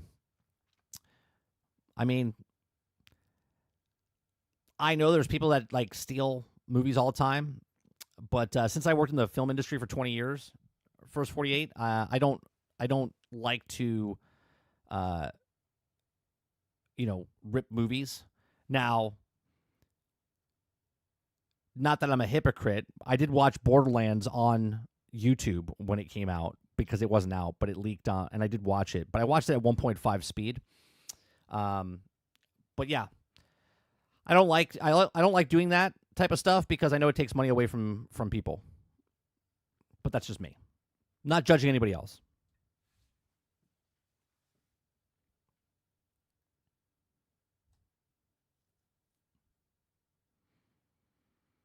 Kyle says, How to Train Your Dragon would be an epic universe. Looks awesome. Oh, yeah. I saw some footage of Epic Universe. That park looks amazing. I'm excited to go whenever I get to go. We might go later this year, but it might be a while.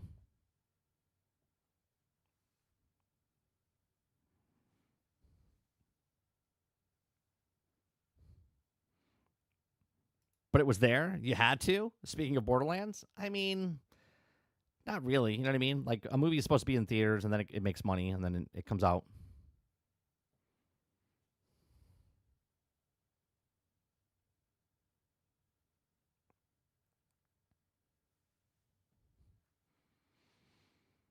Clip says, I'm not going to lie. My most exciting movie right now is Superman. I'm a little off about Superman. I don't know what it is. We watched it last week, right? That whole... I understand that's what dogs do. They jump on the body. I don't know if in my head, every James Gunn film that he has a multi-cast of characters, and there's all these like jokes and all these things that he has, and I like his style, but I don't know if that's a Superman style. Do you know what I mean? I don't know if that's the style I want. Now I went to go see Minecraft. Okay, I was surprised by Minecraft. I was entertained, but it wasn't a movie. Okay, Superman, I'm going in with an open mind. Right, I'm hoping it's a more hopeful film than it was in the past with Zack Snyder. I do like Henry Cavill, but I do want not happy, but I want a Superman film, right? I want an old Christopher Reeves type of Superman. Matter says, yeah, something feels off about Superman for me as well. Can't put my finger on it. I don't know what it is. I'll tell you what a big part of it is, Matter. The outfit, the costume for him is really pulling me away from him. Okay? Now, that has nothing to do with the actor. That has nothing to do with anything else. Just the costume is a huge part, and it just looks too baggy on him. It looks too baggy on him. It's like it doesn't fit him. It's like someone shrunk him down, and he's wearing like his dad's suit and hasn't fit him yet. You know what I mean? Z says, 30, have you ever been to the mom and pop 4 screens movies in Del Rey? Perfect for you. FAU is cool. Small theaters too. I've never been there. No, I haven't been there. We also don't need the same old, same old. I mean, I'm not asking for same old, same old. I'm just looking at it going, Superman's not, it's not comedy. Right? I'm basing what I've seen off of the trailers. Their trailers haven't been very good for Superman yet. Hasn't sold me where I'm like, oh man, the music gets me. The fucking music gets me every single time. Just thinking of the music right now, I'm getting my hair on the back of my neck is standing up. I love the music. Waterbear says Superman movies shouldn't start off with a ton of other characters. Let the most powerful character, Justice League. It's like they're skipping a lot. Well, here's the thing. I watched Chris Gore. Chris Gore was talking about how they showed the trailer that they showed is literally the beginning of the film. So what we saw him landing in the snow. That's how it starts off. That's the tone. That's the tone of the whole movie.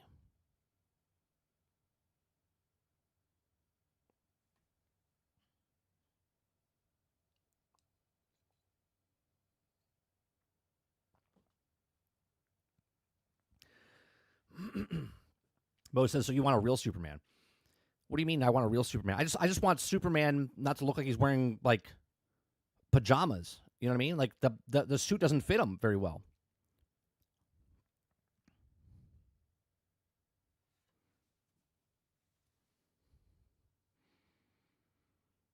Right, Sarge, and that's what I'm hoping that we get. What number of Superman is this? Let's see. We have Reeves, then we have Brandon Roth. Well, you talk about movies? Are you talking about movies? Or are we talking about we're talking about like TV shows? Because TV shows, you had Smallville, then you had Lois and Clark, then you had the new Lois and whatever, then you have Brandon Roth Superman, then you have Henry Cavill Superman, then you have Christopher Reeves Superman. So that's like 6, and then we have Corn Sweat. So that's like 7 Supermans.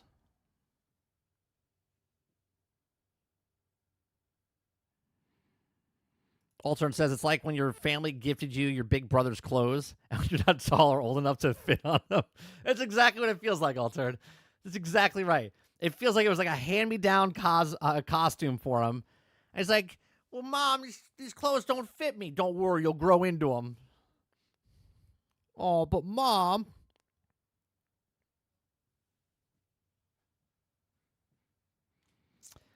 He's screaming in the sun in the second trailer. The sun is also supposed to heal and make him feel stronger.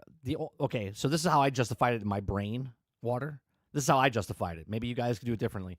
Okay. But I was thinking that, okay, because they said what was broke inside of him, okay?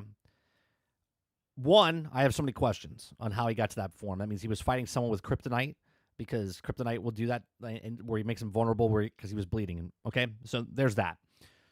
2, I was thinking of when the sun hits him and he's healing and it's like seizing back together. Maybe he feels that. But even at that point, he's not around kryptonite anymore. So he shouldn't feel pain. Do you know what I mean? Like, he shouldn't feel pain. But I don't know.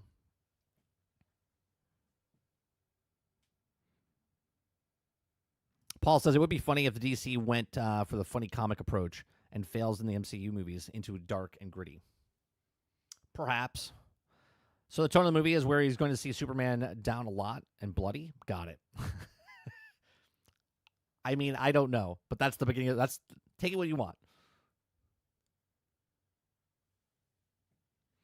No, Eclipse, I know that they have the comic that he's going off of, James Gunn is referencing. I totally get what he's going for.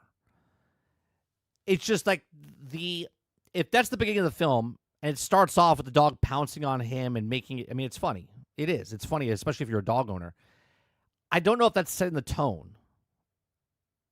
It's the beginning of the film.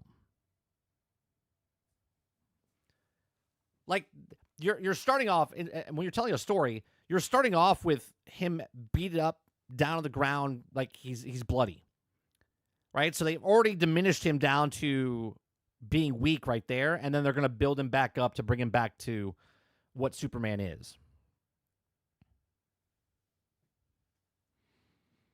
I haven't watched the new one, Paul. Superman and Lois. I haven't watched it at all. I hear it's good, but we don't have cable. I don't even know what's on. What platform is that on?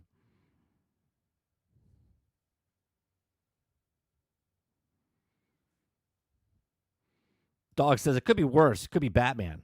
But don't worry. There's Batman coming out again.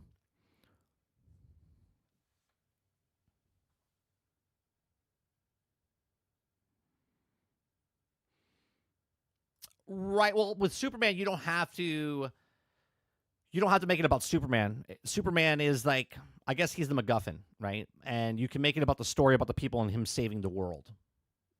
So there is that drama for that.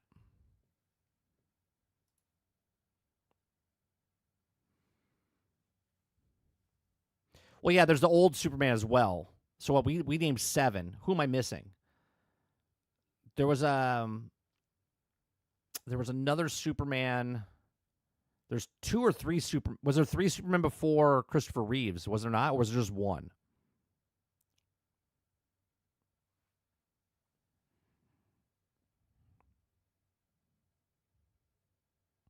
He went to Taco Bell. That's why. That's why he's so. Yeah, he got sick. Yeah, he ate the Taco Bell. There's kryptonite in his taco.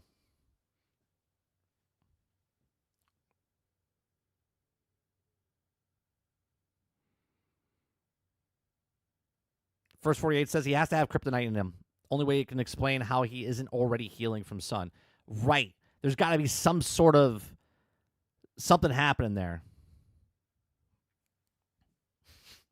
No. Superman.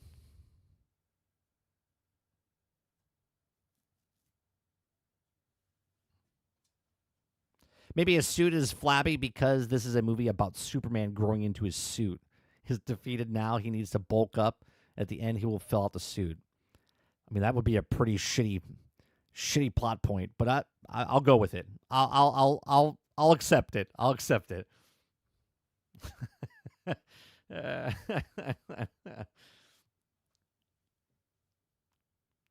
Yeah, George Reeves.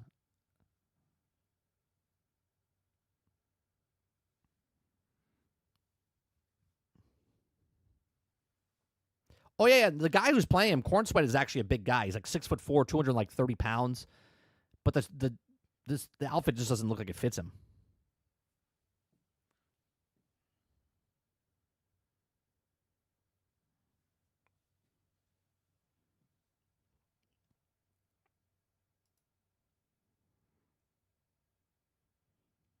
Wait, from the trailer, I can piece together that Lex Luthor did something to him because he says he's back when he comes back, right? So I'm assuming that we see him heal, and then he flies back to fight the monster or whatever, and then that's the beginning of the movie. You know, giant monster attacking the city.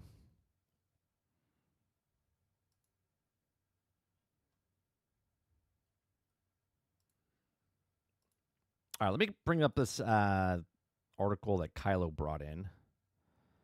Kylo brought in.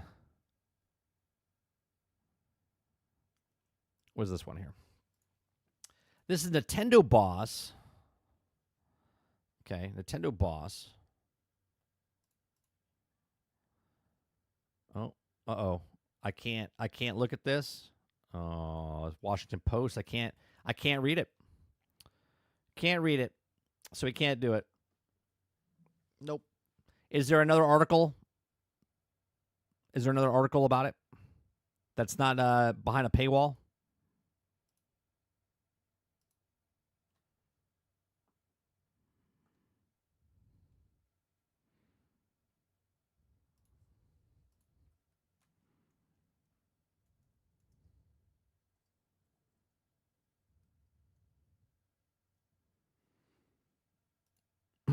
Nintendo says tariffs aren't the reason.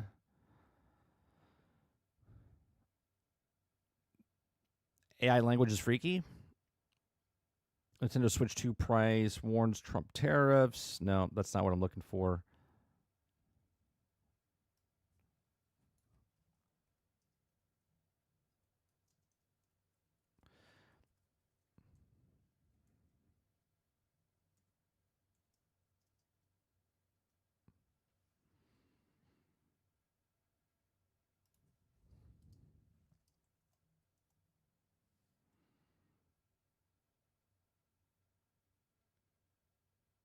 No, I don't see anything about it. If you guys can find another story, everything I'm looking up for Nintendo right now is about the tariffs, the tariffs, the tariffs, the tariffs. So if you have another talking about the why they're doing the backlash.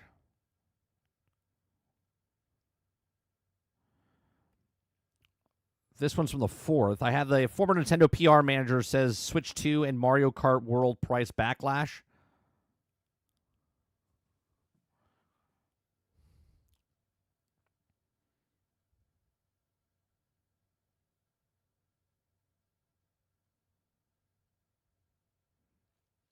So I don't know if this is it or something like this. We'll read this one. So former Nintendo PR manager says a Switch 2 and Mario Kart World price backlash, a true crisis moment for Nintendo. They have lost control of this. So if you guys like what we do, we just cover news stories, have conversations. If you like it, hit that like button, hit that subscribe button. If you'd like to go above and beyond that, become a member as little as $5. Okay. So former Nintendo PR manager says Switch 2 and Mario Kart World price backlash, a true crisis moment for Nintendo. Quote, they have lost control of this.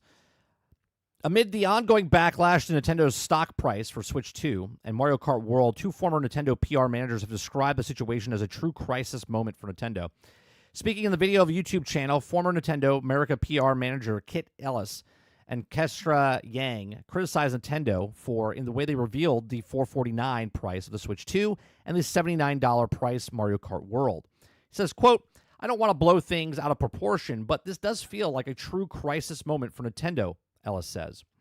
Says Mario Kart World isn't the only Nintendo Switch 2 game to cost $80. Some of the Nintendo Switch 2 edition titles, such as Legends of Zelda Tears of the Kingdom, also cost $80.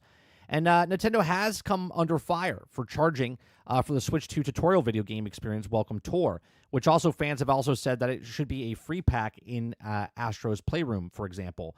Come pre-installed in every PlayStation 5 console, serving additionally as a free tech demo for DualSense controller. Anger at the pricing. It was also spilled over on the Nintendo's Treehouse live streams, which also overrun the viewers spamming drop the price in the chat. Ellis and Yang were particularly critical of the Nintendo's reveal of the price of the Switch 2 and the games. They posted to the lack of price of the direct itself, deliberate omission. It caused confusion, misinformation, and fans scrambling to find out the pricing confirmation everywhere. The Switch 2 and the Mario Kart World pricing intentionally omitted from the Direct for a reason, Yang claimed, but also handled poorly in terms of the information being in all those different places, and also expecting the fans to also consume the pieces of all together, or piece all the things together. Ellis added that, quote, it just shows some disrespect to the consumers where, oh, you just saw the Direct and you're so excited and you're going to also throw your money at us blindly. You're not going to even ask the question of how much it costs because you're excited, aren't you? I have a little thing here as well. I'll talk about that in a second. It's a little bit degrading, almost intelligence of a consumer, Yang said. Okay, it says, to former, the NOA Commission staff also went on to discuss Nintendo's failure to address the pricing concerns, either for the public statement or in interviews with the press. And yes, they said that causing rampant speculations to fill the void of misinformation. They are enabling the story to get out of hand, out of control, Yang said, and they also have lost control of this. Okay, so what went wrong? Ellis and Yang suggest that Nintendo now lacks the consumer's mindfulness and also has once had following. Yeah, they burned a lot of goodwill real fast with a lot of customers. Former NOA boss Reggie, he's in retirement. He says a tragic loss for former Nintendo head. Nintendo's communications will now be recommending the company's release of official statements, Yang said. The approval process will also be painful, with many people involved before it also gets the current Nintendo boss. Okay, I'm not even going to pronounce this guy's name. So Nintendo will also be out of practice because it isn't spoken out to community and press in such a long time. Their pair said, nor has it dealt with any sort of negativity since Nintendo 3DS price debacle in 2011. Okay. Now it's a concern of the staff meeting demo stations and the public-facing Switch 2 hands of a session. Fans also see reasonable questions at these public events. It might also put those to staff who are manning demo stations. If they respond with any sort of answer, they could end up online, framed as Nintendo's official response. So, did anybody else think it was kind of weird? Not that I want to talk about politics in any way, shape, or form, but they did this event on the same day that President Trump was doing his thing talking about tariffs. They knew about this. We knew about this for like 2 to 3 months, okay? Because he said on April 2nd is when the tariff thing's going to happen. And then Nintendo purposely did their thing on April 2nd, okay? Now, you could take it how you want. I just think it's weird that Japan, who follows us pretty damn closely, okay, that they would make their announcement on the same day the tariffs are happening that we knew were going to happen because our president told us it was going to happen as soon as he got into office. He said in April, that's when the tariffs are going to go into effect. We knew about this leading up to it. Nintendo didn't announce anything until about a week before, and then they announced it on April 2nd. They could have announced it after the fact, but they chose to announce it on the same day. Coincidence? That's up to you to decide. Okay. Look, I think just like any other place, this will blow over. Okay, this will blow over. A lot of diehard Nintendo fans are going to buy it regardless. They could have said it was $1,000 and they would have still bought it. Okay.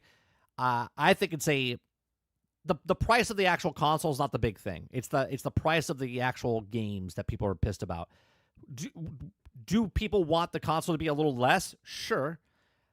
But they're bringing up their price to the same price that what the Xbox Series S and X are and the PlayStation 5 are, basically. Okay. But at the same time, that is not as powerful as this.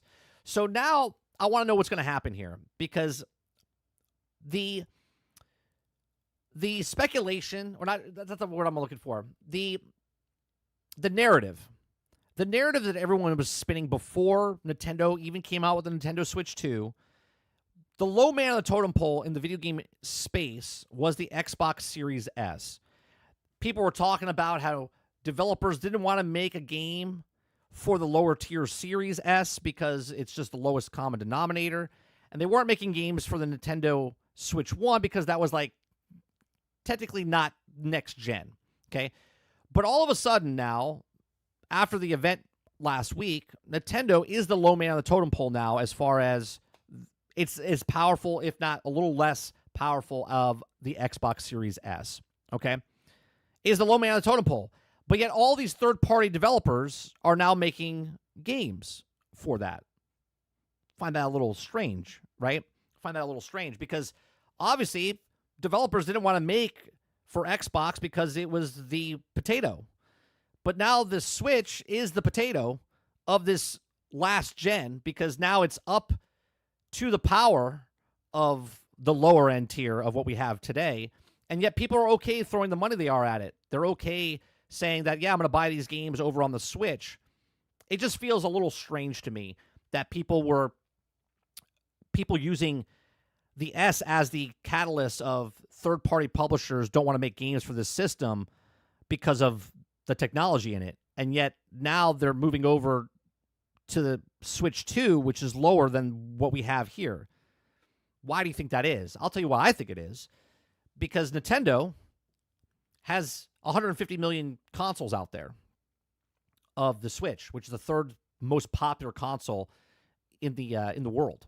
Okay, and they want to try to bring as many people over from that Switch 1 into Switch 2. Hence why they're doing the game share. Hence why they're trying to get more people to buy it. Hence why they're trying. But they kind of blew their goodwill here because of the $80 video game. Everyone was waiting for like Grand Theft Auto to say, hey, it's $100, right? And then all of a sudden, Nintendo just said, hey, we're going to make it $500 system, $450, $500, $80 games, $70, $80, $90 games, all depending on where it's going across here. And then on top of that, you got to pay for a worse version. You're paying a worse version of the third-party games over on that system, which is just crazy, especially a game that's like 5 years old or whatnot coming over. On top of that, they did it at the same time they did the tariffs.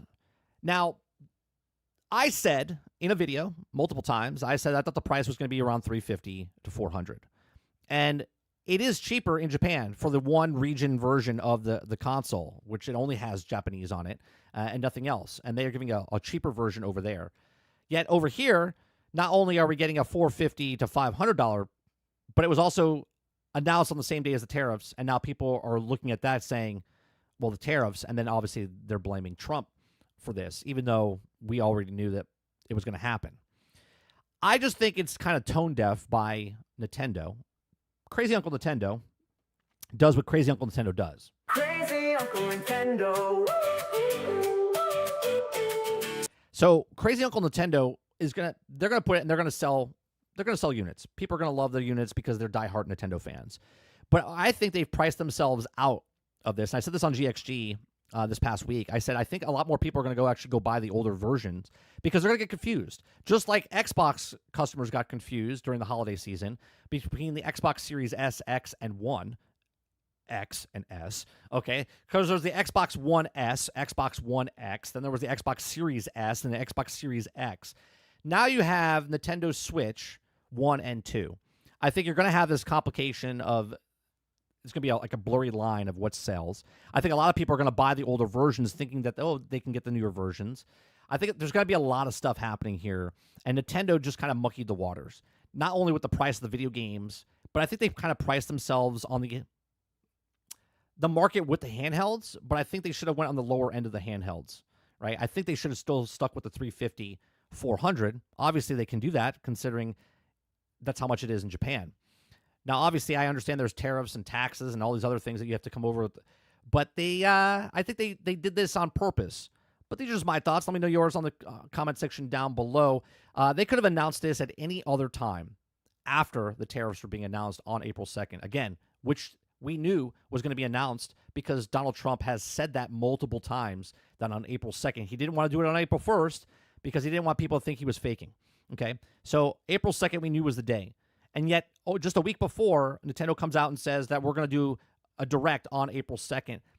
I don't know. I just think it's a little weird, but these are just my thoughts. Let me know yours in the comment section down below. Please make sure you share, like, subscribe. And if you like what I do here, check out some of the other videos. Thanks for watching.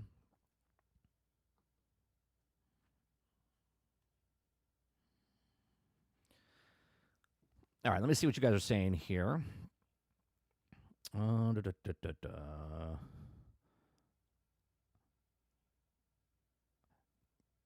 Yeah, but that was on the Washington Post. I can't find the another article. If there's another article, let me know, and I'll bring that up for Doug Bowser.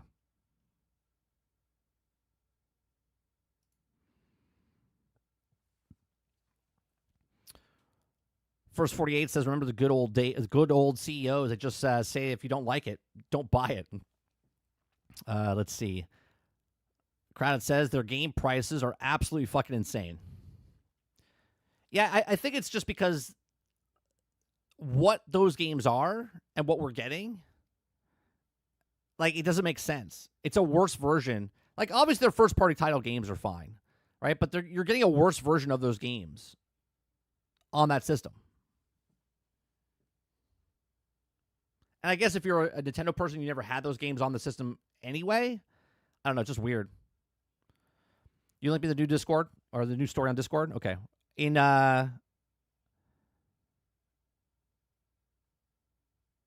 Oh, I see you, Paul. Thank you, Paul.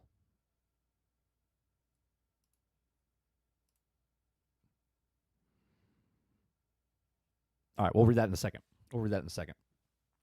N64 games were also too expensive at launch. Wii U was $450. This is not the most expensive Nintendo. No. The Wii U also failed miserably. So do they want another Wii U on their hands? Quintar says price and the not actually having a game on the physical media downloads only kind of sucks. Matter says Nintendo is straight using the tariffs as a scapegoat for the bad pricing. I think so, but that's just me. It goes more RAM than the Series S, to be fair, which has been the issue with the Series ports. It's still a lesser version, Paul. It's still a low man on the totem pole.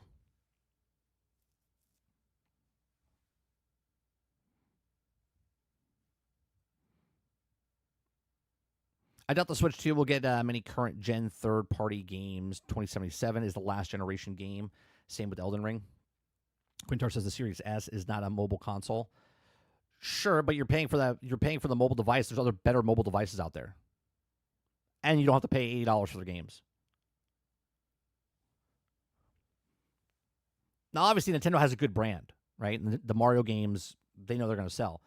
Not many people remember this, but the Mario Kart game came out for the Wii U. And it sold very well for the Wii U. I think it sold like 7 or 8 million copies, if I'm not mistaken. Okay. But it blew up because they had to take the same games on the Wii U and move them over to the Switch.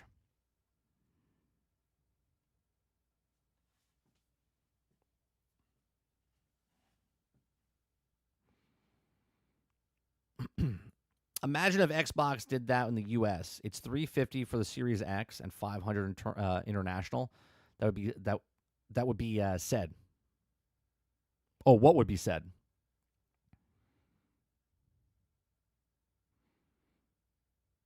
Robert Jones says tariffs have no bearing on the current price, but pre-orders were canceled because of tariffs. So you can blame tariffs for that. Tariffs only have effects if Nintendo decides to raise prices more. I said a way out prediction that if the pressure stays on them and they want to sell stuff, now obviously I said that they would lower the price of the console. They wouldn't lower the price of the games. I say they're not going to lower the price of the games. The games are going to stay exactly where they want them to stay. I think they will lower the price of the console because the console, you need the console to play the games, right?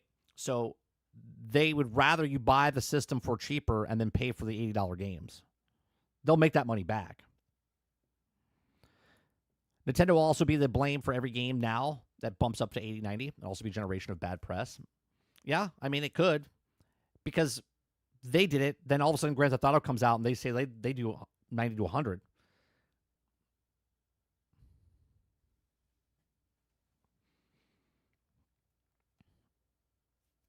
It'll be interesting to see what happens. Paul says, I already have a Switch 2 pre-ordered for first-party only games.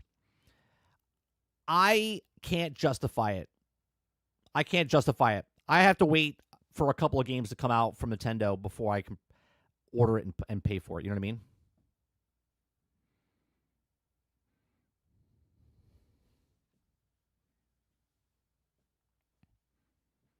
Sarge says Nintendo is reacting to the entire stream screaming, drop the price.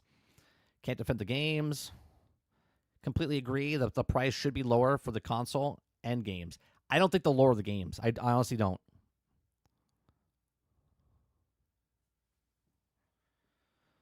All right, let me get this other article up. Let's bring this up here. All right, so this is the article.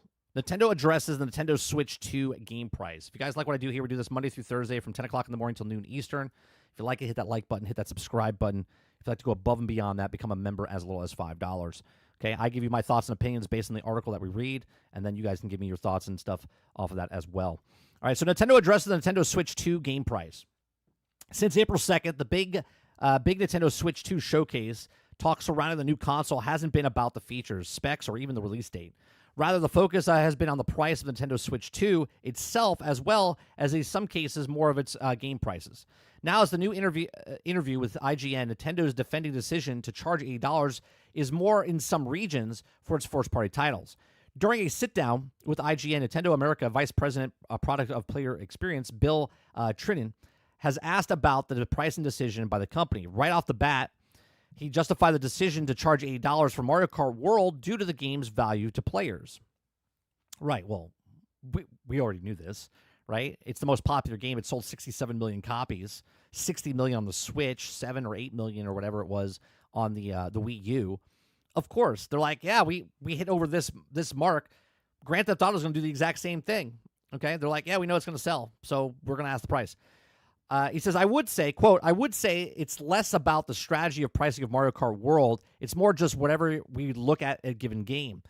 We just look at what's the experience and what the content and what the value is. Okay. He continues by saying, but honestly, this is a game that is so big and so vast, so you also will find too many little things to discover. And there's also still some more other secrets remaining that I also think people also end up buying and playing the game. They're also going to find out that they're probably the richest Mario Kart experience they've ever had. But why is it $50 in the bundle and $80 for a single player, like the single access of the game? You see what I'm saying?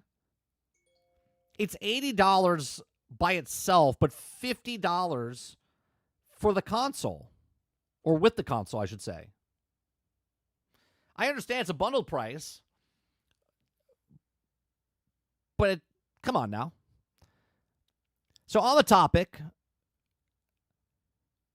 of the Nintendo Switch 2 games charging $80, again, said it's because the value of Nintendo sees in the games for players. He says, quote, I would say it says just look at each individual game and we look at the content of the value of the game. And then it says that what's the right price for the value of the entertainment, he said, which is fine. But value is different for everybody, right?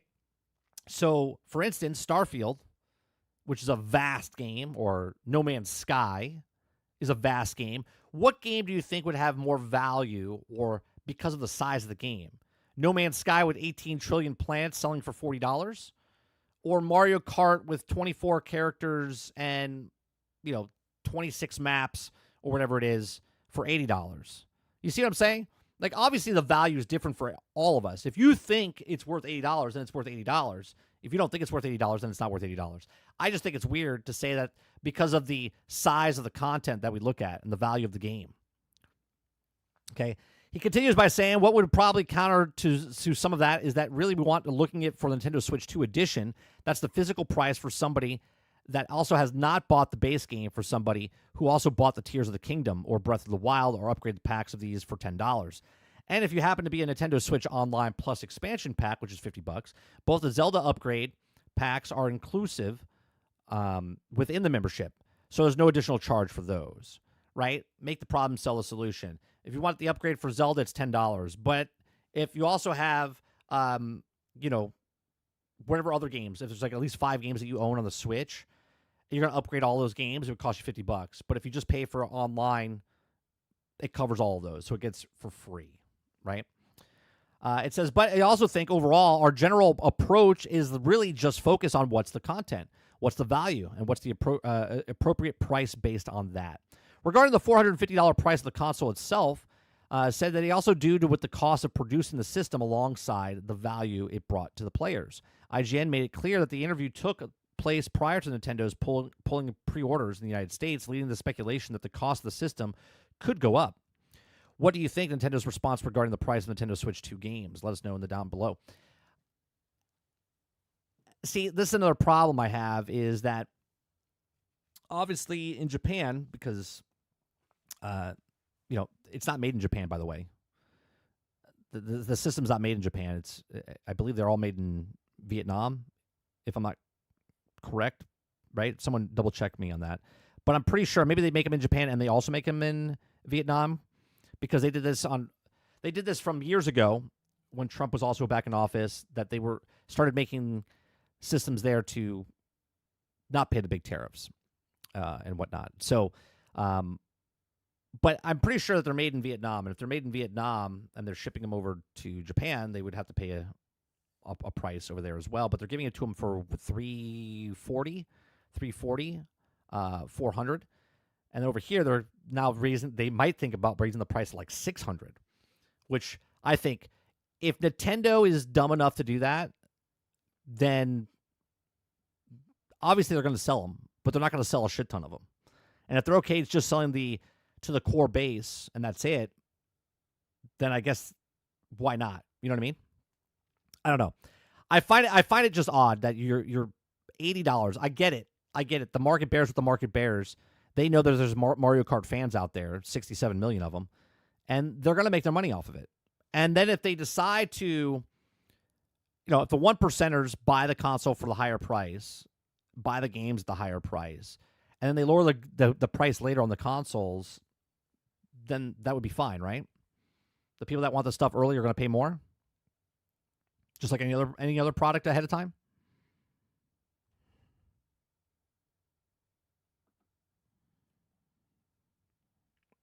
All right.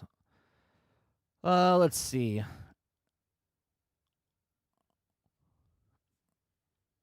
Remember when people still blame Sony for $70 games? Nintendo will only own the $80, $90 mark.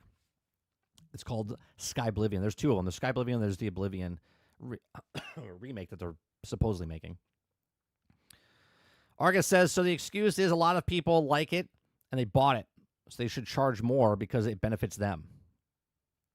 First 48 says, I'm buying the Switch 2, only buying for Nintendo games. They never go on sale.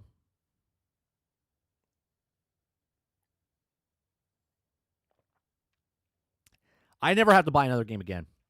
I'll be honest. I've said this in the past, but now that the new system's coming out, I don't have to buy a PlayStation. I don't have to buy the next Xbox. I don't have to buy the next Nintendo. Right? There's plenty of games to play on my backlog. Plenty of games that I've never even touched before that are not even in my backlog, right? That are good games that I've never played because I just don't have the time, and now they're on sale. I never have to buy a brand new game ever again.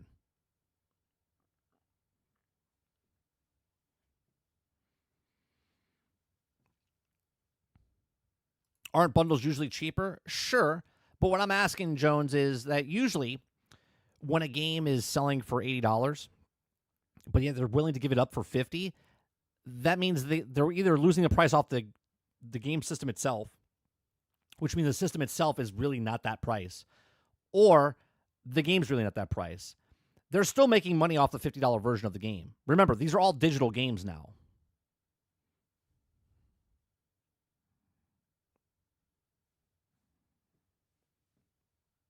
Buy the bundle, then only worth $50, I guess. Buy the bundle, then it's only worth $50, I guess. Right. Or the system's worth $420. Right? Either the system's worth $420 or the game's worth $80, or the game's worth $50 and the system's worth $450.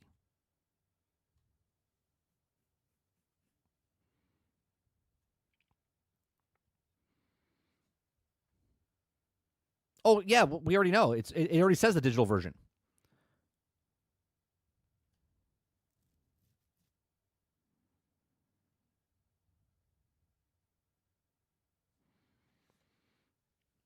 Switch primarily made in Vietnam, but not completely. Is it not completely there? So it's still in Japan, and also, is that true? No offense, 48, but I have to double check you because you say stuff and sometimes I don't know if it's real.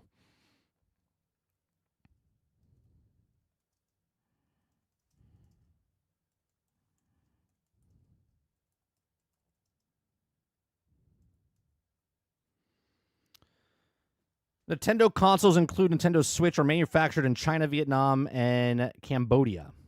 China Nintendo initially produced the Switch consoles in China. Then Vietnam Nintendo shifted from the Switch production in Vietnam in 2019, aiming for diversity productions. Cambodia Nintendo also manufactures in Cambodia. And Nintendo is Japan's company with the headquarters in Japan. So Japan doesn't make their own systems. They make them in Cambodia, Vietnam, and China. So they're shipping their own things into their own country, and they can still sell it for $340.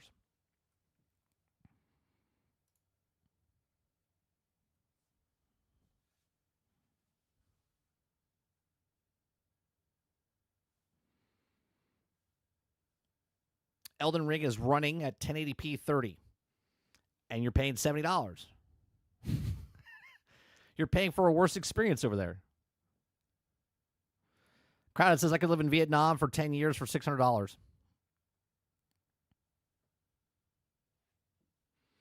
If they can sell it for $330 in Japan, it's likely it costs under $300 to make the console.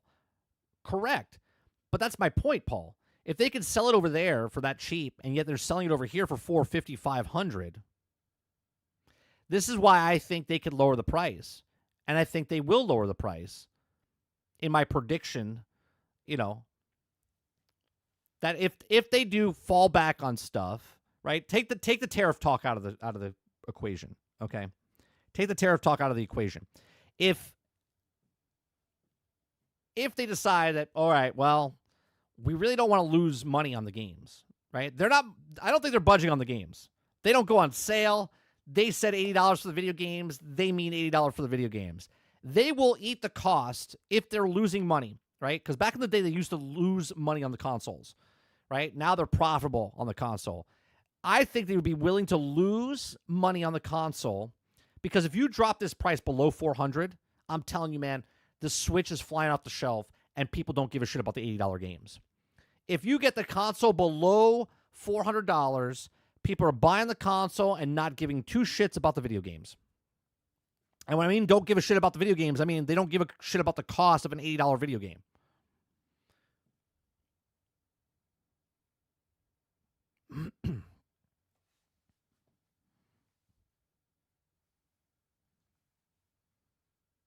Travis says, 30 man, Mind's Eye is going to be right up your alley. So convinced you'll love it. Well, I'm glad you're looking out for me, Travis. If I don't look at it today, we might look at it tomorrow.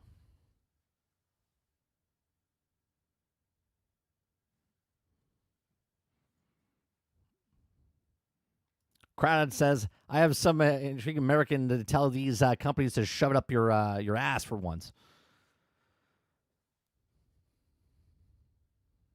That's what they did in the past, Quintar. That's what they did in the past. Give the console, not give, but lower the price, lose money on the console, sell people on the software. Okay? If they're going to look with the market, this is why they're coming out now. Okay? If Xbox or Asus or whatever comes out with another handheld out right now, besides the first party titles from Nintendo, that's basically what they have, right? The people that are buying Nintendos are buying it for the first party titles. They're not buying it for third party. They're not. Are there people going to play third party games? Sure, it makes it more value for the console, hence why they're doing it. Okay? But if the Steam Deck 2 comes out, or the Asus ROG Ally 2 comes out, or whatever with the Xbox comes out, and I can play more games for less money on those handheld devices, they've priced themselves out of it. If Nintendo wants to win with software, they got to lower the price of their console. People want to play for the games.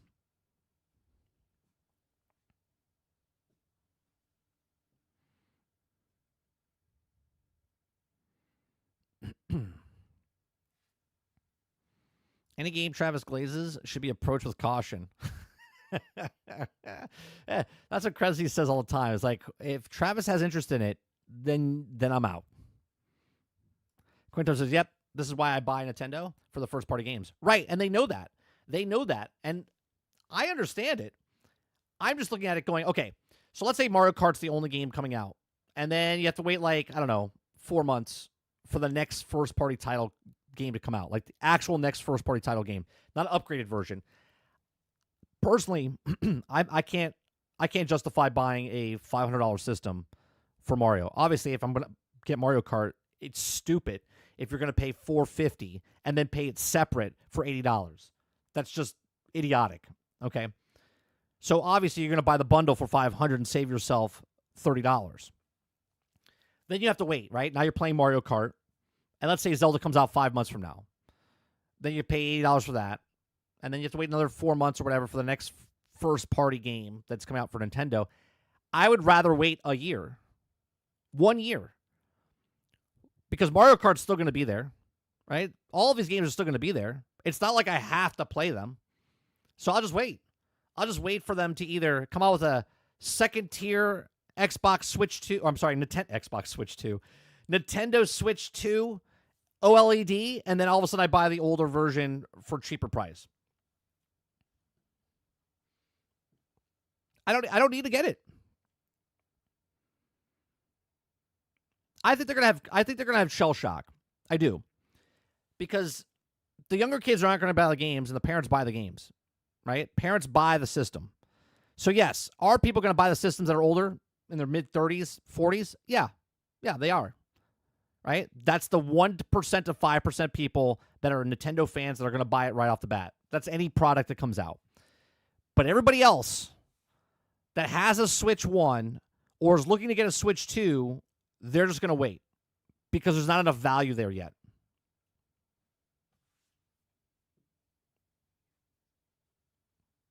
Argus says, I don't take issue with the price of the console. It's the expensive variable price. Also decide for how much the value is to get out of this game and raise the price according to our own determination. And their own determination of the value you get out of it. Right. Quintar says, I can't wait for the upgrade packs. I need 60 frames per second. 30 gives me a headache to use to 200 frames. And I thought you meant 30. Like, I give you a headache. And 30 just also bugs the heck out of me. I'm sorry I bugged the heck.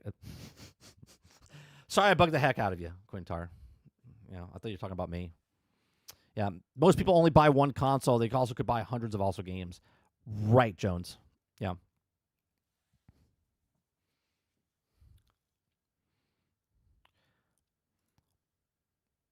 Am I all grown-ups because I don't feel like they need to throw money at Nintendo anymore? Well, if you have kids, you will. If you want the newest, latest, greatest thing, you will. And I think there's the 1 to 5 percentile will buy it. They will make their money. They'll sell good, regardless. Not great, good. I think they're going to be in for shell shock though on how many people are not going to buy it.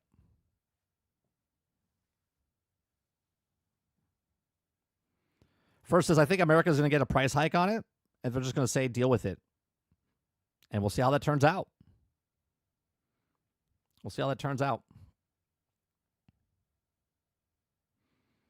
Argus says, in the Mario Kart high price, because it says how much the value you get out of it, is bullshit. They simply saw that it sold a lot, and the copies that they also think they can also make more money off of it. Yeah, well, they said it. They said it out loud, Argus. They literally said because of the interest in it. Yeah, it sold 67 million copies. We know why it's $80. If it sold 8 million copies, it wasn't going to be $80. Right? Here, let me look up the prices.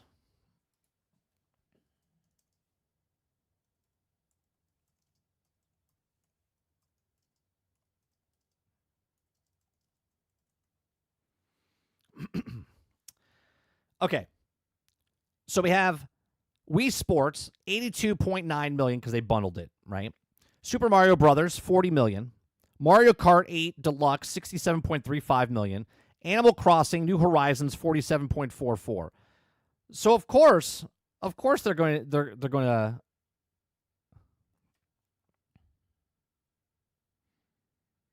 right? 67, 47, 35. So, and not all of these are like right after each other.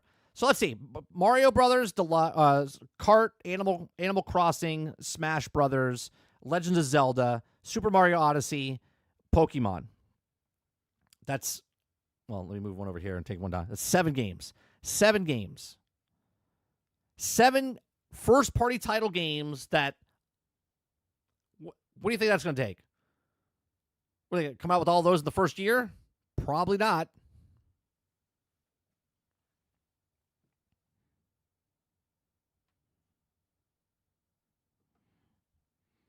Quintar, after talking crap about me and says he doesn't like me, he gave 10 gifted memberships. He wasn't talking about me anyway, by the way. He was talking about 30 frames per second. Quintar, thank you very much for the 10 gifted memberships. Appreciate that, man.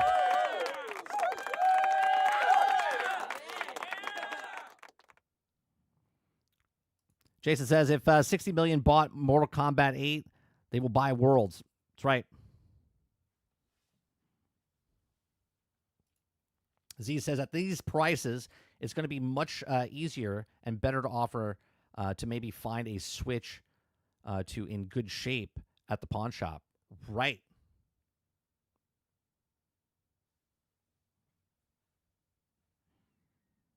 Ghostfisher says, thanks for the gift. Oh, you're welcome for Quintar's nice, man. He gives out gifted memberships all the time. Z says 30 frames and still gaming. That's right, 30 frames and still gaming.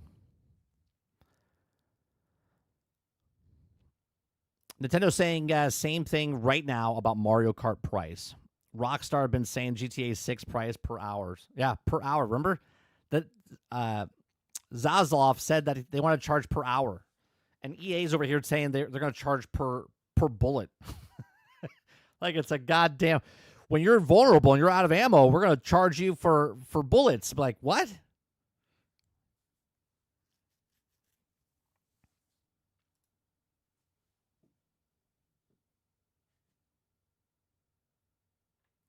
YouTube needs to make it that it's based on how often person's in chat. They do, Travis. They put it on people how are the most active, who's been around the longest. That's what it does.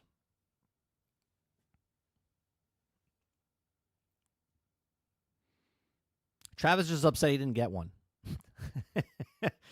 Travis is upset he didn't get one. Who got one here? We got Paul got one. Kraken got one. Quest got one. Ghost Fixer got one. Smoothie Movie got one. Jojo got one. Ice Chai got one. Rumble 8 got one. Mordo got one. And Silver and Can. It is weird, Travis, that you didn't get one. There's 5 people that I've never, ever seen. Doesn't mean they're not here. They just never speak. Right? So maybe they're here longer than you are. That could be the thing. Never seen them in chat, but that doesn't mean they're not here.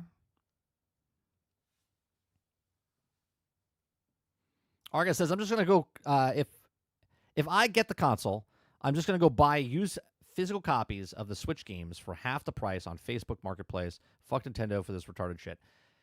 Well, the problem with that, Argus, is even if you get the new system, the new physical games are not physical. They're a key.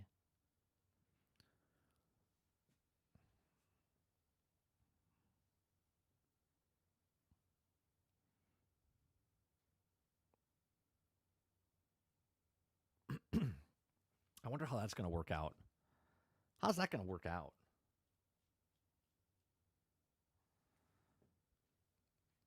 Z with the 10 gifted memberships. Thank you very much, Z.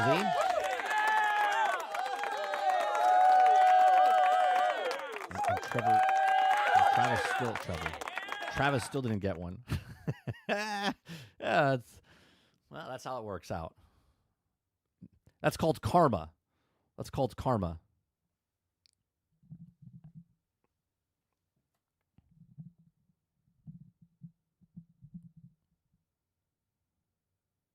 As long as I have the key, I get the game, right? Yeah, I guess. Unless someone I don't know. I don't know how it's gonna work. I know it's a key. So I don't think anyone could steal and then resell it, you know what I mean? Could someone sell? I guess you have to have the physical copy of the game. Unless someone hacks it.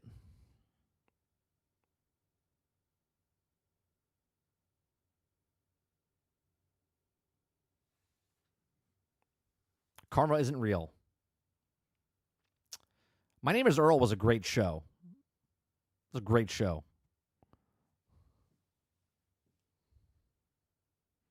All old games are emulated too. So the same rubber required download and the game's inserted. I'm pretty sure it's because it's never bought one. Eventually, they take you out of the pool. Yeah, I don't know how that's going to work. It'll be very interesting to see how the new card works. Is the cartridge a one-use key, or is it a cartridge for multi-use key that works? No, they did. In passing, I do remember them saying that you could still sell that to somebody, right? But I don't know how that works. How does that work if I like right now, if I take my game out of the cartridge and hand it to you and say, here, you can borrow this, right? If I buy the physical disc and it's just a key to access it, can I give that to somebody else and then they put that in their machine and they can access that game? Or is it only accessed because it's on my system and then I have to share it from my system to them?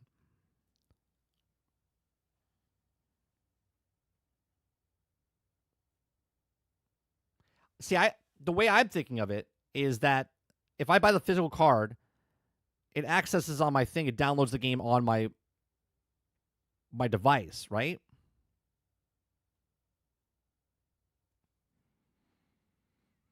I hate that you never ever finished the show. I wish that someone else could pick it up and finish it. Oh, my name is Earl. Didn't they end it? I thought they ended it.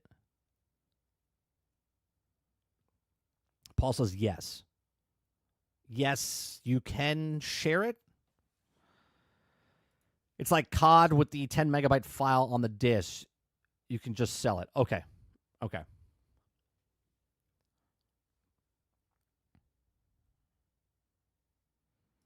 I would be surprised if they would not handcuff the digital license to your account.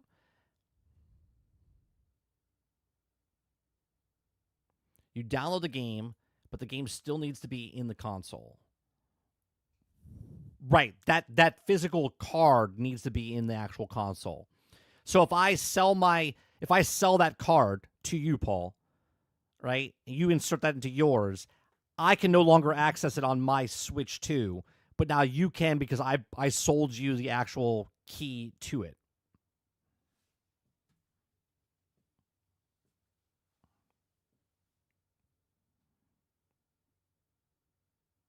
The game is not the game key is not the digital license.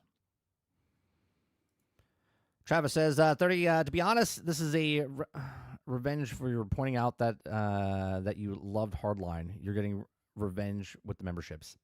Maybe through karma. Okay, so the card is a key, and the game won't launch without it, even if you have it. Download unless you go buy the digital version. Right. Well, if you buy the digital version, then you have it. But if you buy the physical version of the key, then you insert it, then you have it. But you still have to download it. Z says, right, this is why the physical is going to cost more, but they're giving an incentive to get away from it. Make the problem, sell the solution. It's sad that the physical's gone. There'll be very, very little physical games now. There'll be limited run. They do it, but that's about it.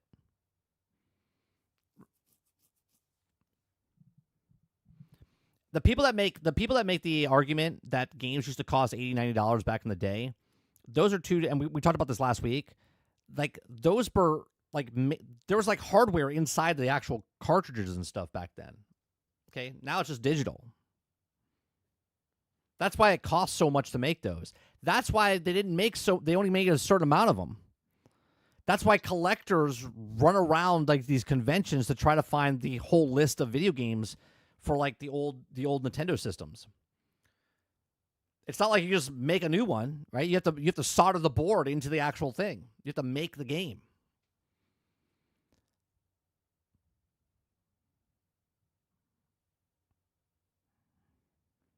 Argus says the physical price is probably more, so they can also make more money out of the physical.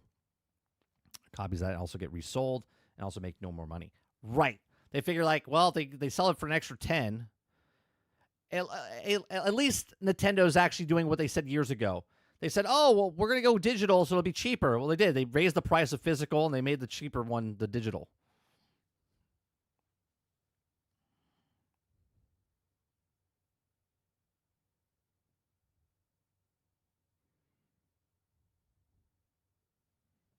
Right.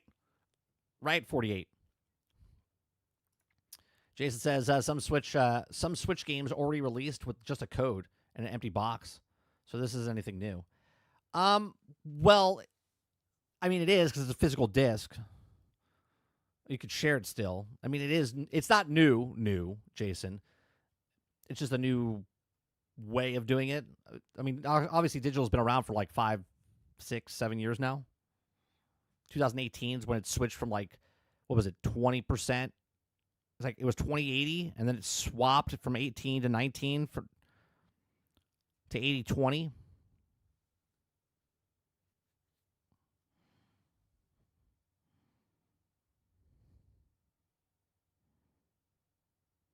Paul says physical carts with over 100 gigabytes would also just cost too much to make, to be honest. This is better than a code. Travis says, Jason, I was complaining about this last night. It's a dick move. If it has to box, give me a disc. Yeah, I mean, I agree with that, Travis. Like, what they did for this, Starfield did the same thing, right? Starfield gave a physical copy, but there was no physical disc inside. It was like a credit with the number across of it.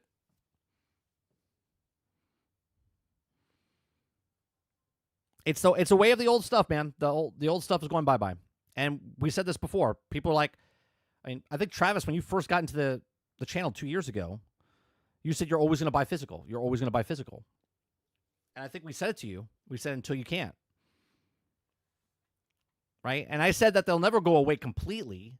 I said they'll be like records, right? It'll be like a record player, be like a record where you'll get limited runs of actual physical copies, and those will cost more because they'll be like they were in the past. There'll only be a limited number of them.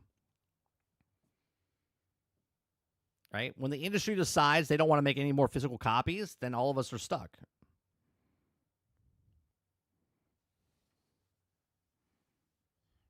I mean, look, we used to be pissed off about music, about not owning the disc anymore. Early 2000s, when they had the iPod, people were like, I don't like this. The sound quality doesn't sound right. Now people are just using Spotify.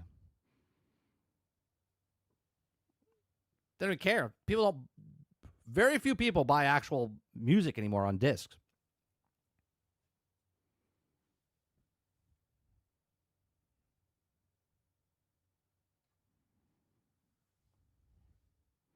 There's a company out there that makes physical copies of the digital-only games. I forgot their name, making the physical discs. Isn't that limited run, Argus? I think it's limited run games, isn't it? Or is it a different company?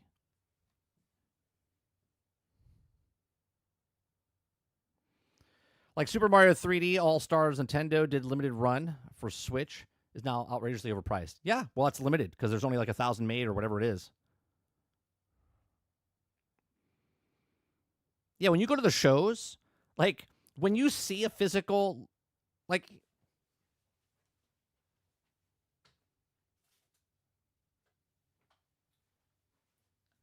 I showed this the other day, right? This is Royal Rumble from the Super NES, right? There's only a certain amount of these in existence, right? It might be like 100,000, might be 10,000. And then every time someone like threw it out or threw it away or gave it away, and the value of this goes up, right? The value of this goes up. So if you're a collector and someone's like, I'm looking for this, you could say, well, I'll give you $200 for this because it's really hard to find this. You know what I mean? Like that's why now it's just a digital download.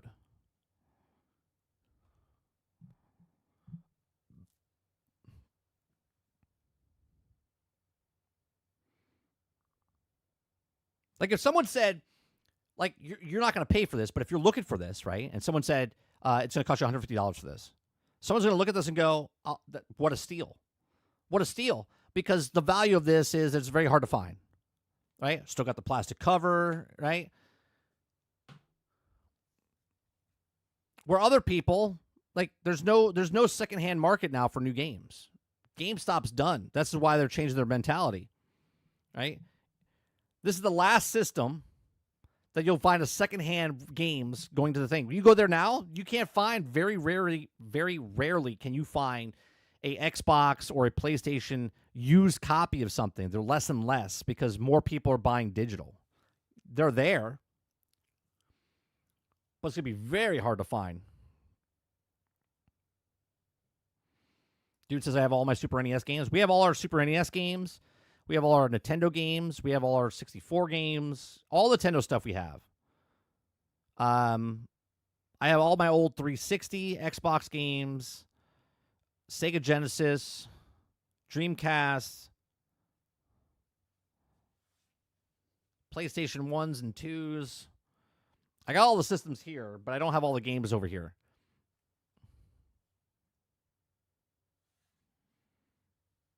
I mean, hell, Dreamcast. I have a disc on my Dreamcast, Sega Dreamcast, that has 1,100 games on it. One disc, 1,100 games.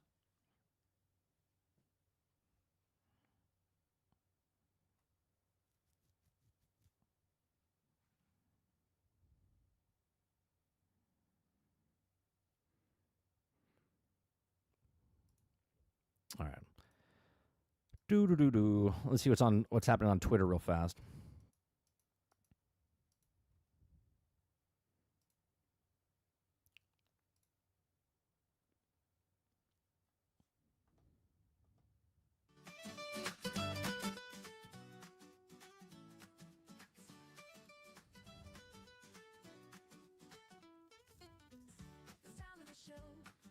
New Rainbow Six Tactic game is reportedly in development. It was like an XCOM, but Rainbow Six.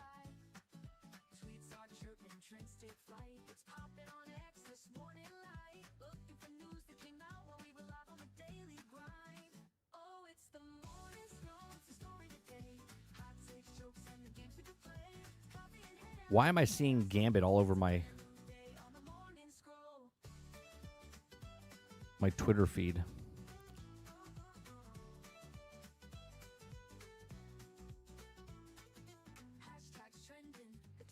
IGN gave Season 2 of HBO's The Last of Us a 7. A 7 out of 10.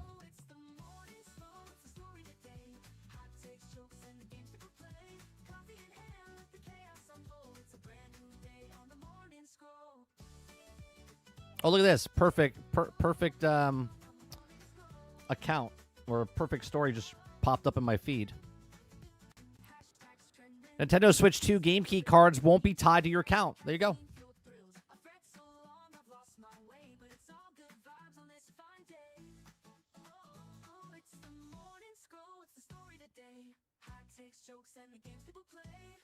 It's not clear why certain games will use the game key format for Nintendo customer support page to confirm that the game key card is required to remain inserted into the Switch 2 after the game has been downloaded and installed. The internet connection is only required when booting up a game key card for the first time, after which the game has access to offline mode. Switch 2, the game key cards will also be marked by a white banner at the bottom of the Switch 2 game case to differentiate it from the Switch 2 cards that contain the full game on them. Switch 2 games also look like they're also setting a new precedent for Mario Kart World, which will be the first one to launch at the $80 price tag. So there you go.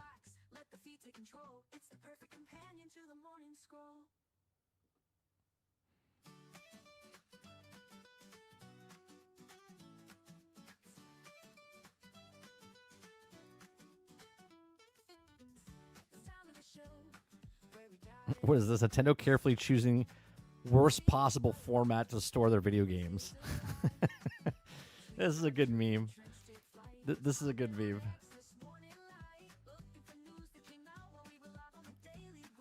They're like, do I pick a small disc, a cartridge, or a small SD?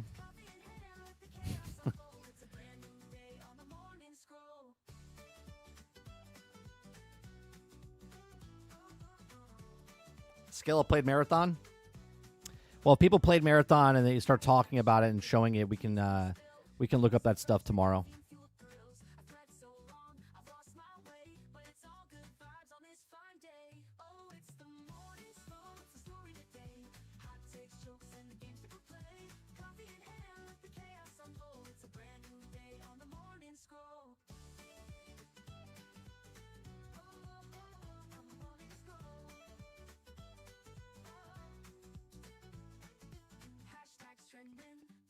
What is it? They don't want their people bootlegging their games? Yeah, that's exactly why.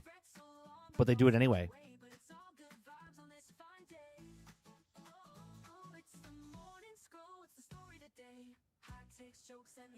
Your IGN song made my cousin about die laughing. Well, that's good.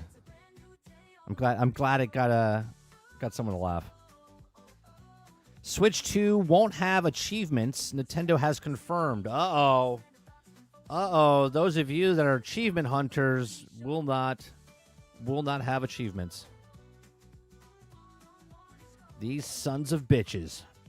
Don't they know? Don't they know?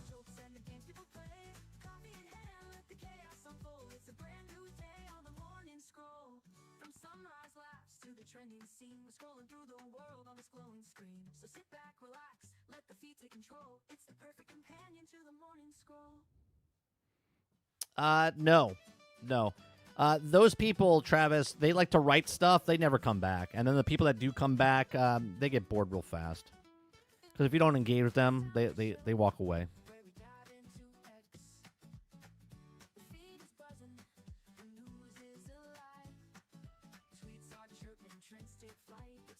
I mean, for instance, not calling you out. Obviously, you watched it live because you come to my live shows, right? So you listen to the live show. We watched the Laura Fryer video, right? I posted that Laura Fryer video yesterday, and you commented 30 seconds after it went live, okay? And your question inside the comment is answered inside the video because I talk about my thoughts inside the video. The video is 20 minutes long, 27 minutes long, whatever the fuck it is. It went up, and 30 seconds later, you commented. So now just picture this, right?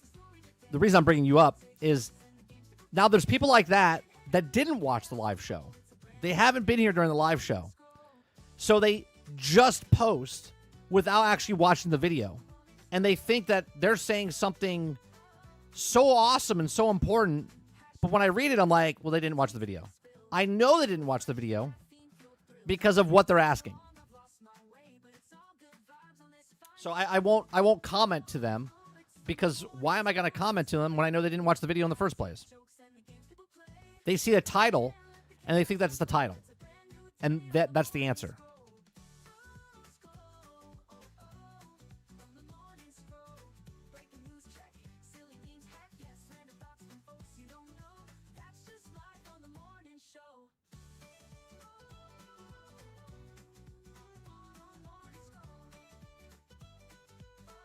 Hero says achievements will probably be implemented when Nintendo Switch 3 gets released.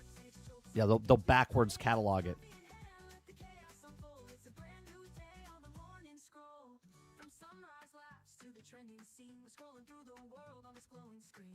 Exactly. The person saying that they already have a problem, right? Hell, the other day when we first started the stream, we were talking about Ubisoft. It was actually about the Laura Fryer's video. Okay. It's about Ubisoft. 48 Gaming came in, thought we were talking about Assassin's Creed Shadows, and then Chatty started talking about it. I'm like, what are you talking about? Right? People assume stuff before it even happens. What's going on, Quest?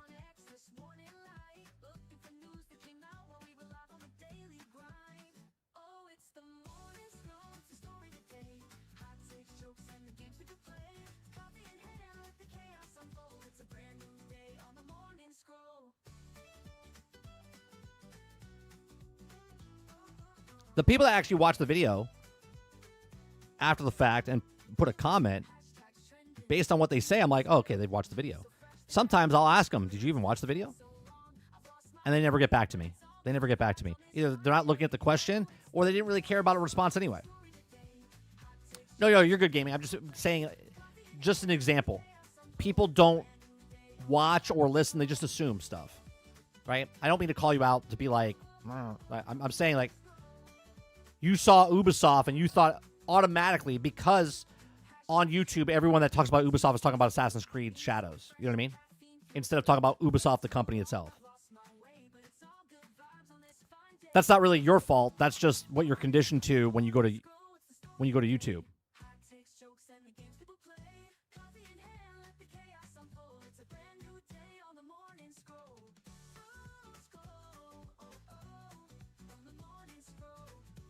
Switch 2 doesn't have an official... Oh, we read that. Handhelds inspired them to impact. No, don't care about that. In 3D, the unexpected team brings action to a whole new dimension. Tickets for Marvel Studios' Thunderbolts. Does anybody care about Thunderbolts? Anybody care about Thunderbolts in chat? Are you going to go watch Thunderbolts?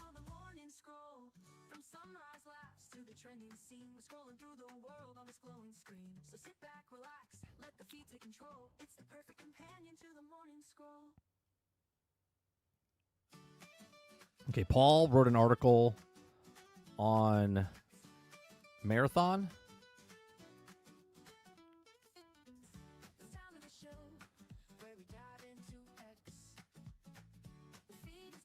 Yeah. Okay, so we'll know more about Marathon on the 12th, right?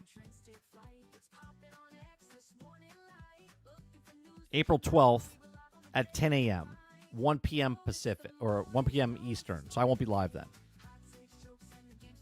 So we'll talk about it on the 13th.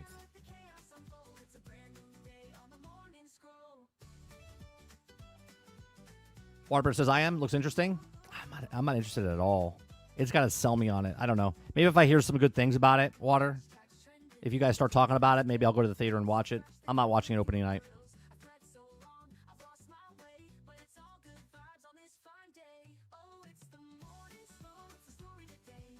Argus says, I don't even know what Thunderbolts is.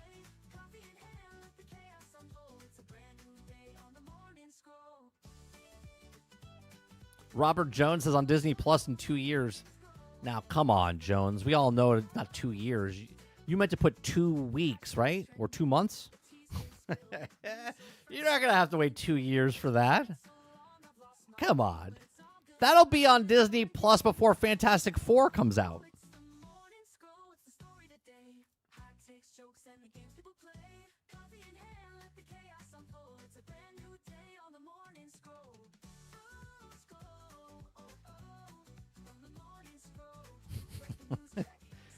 Cliff says, thunderbolts and lightning, very, very frightening. I'll give you 3 points. 3 points, Eclipse. And with not giving any points out today, you are the winner.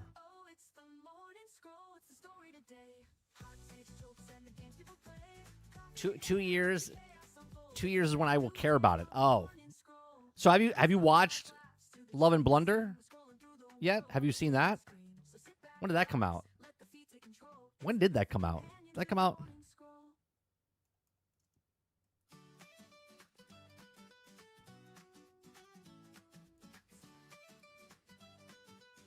Jesus. That came out in 2022? Holy Christ. What happened? July. Oh my God. What the hell just happened, chat? Where the hell was I? I mean, I saw it. I can't remember it, though, being 2 years ago. Dear Lord.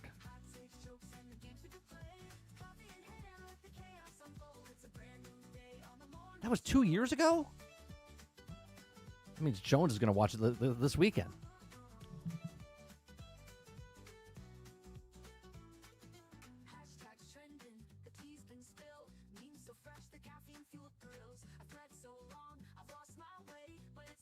The dude says, I turned on gifts, and I still can't get gifted memberships. Well, that's because no one's gifting memberships right now, dude. If you just turned it on, and they already gifted the members, they've already been taken.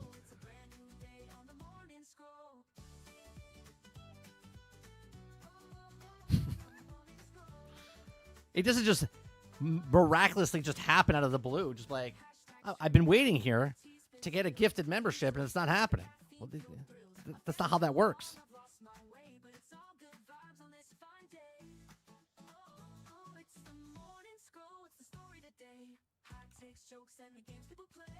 Dolphin says, I never saw Love and Thunder. Don't. What's the last Thor movie you watched? Was it Ragnarok?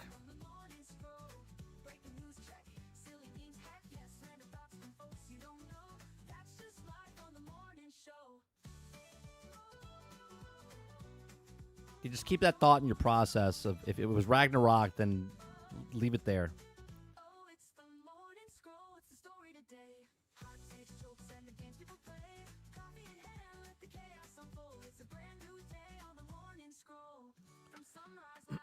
All right.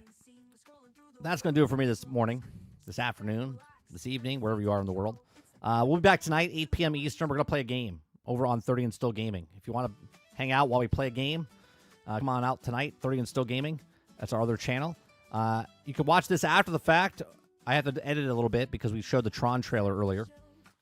So that'll be down for a little bit once it gets uploaded. And other than that, hit that like button, hit that subscribe button. If you'd like to go above and beyond that, become a member as little as $5.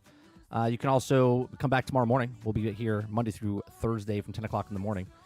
And that'll be it. You can also watch us after the fact, or go to iTunes, Google Play, Spotify, Anchor.fm to watch GXG, which is a podcast we do on Thursday nights.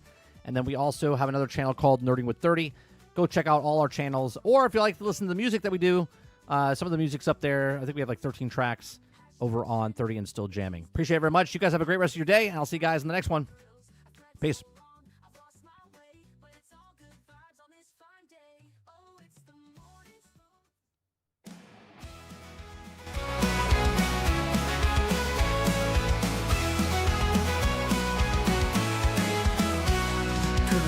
Sunshine, rise and shine. The daily grind is here on time with gaming news and fun galore. We'll chat and entertain once more. The coffee's hot, the mic is on. Jump in the chat, let's have some fun. From pixels small to stories grand, we bring the magic to your hand. We're nitty tuned in daily, don't you miss entertainment wrapped in bliss. From new releases, tips and tricks, the daily grind, your morning fix. Controller ready, headset too, we've got the updates just for you. From late night streams to morning plays, we cover gaming always.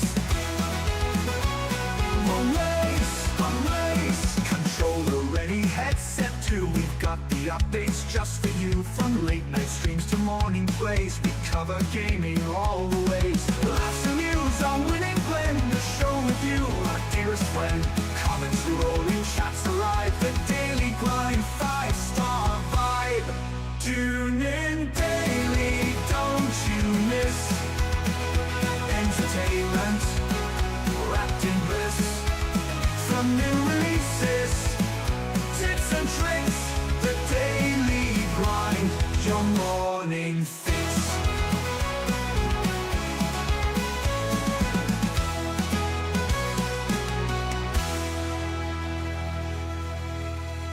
Good morning, sunshine, rise and shine. The daily grind is here on time with gaming news and fun galore. We'll chat and entertain once more. The coffee's hot, the mic is on. Jump in the chat, let's have some fun. From pixels small to stories grand, we bring the magic to your hand.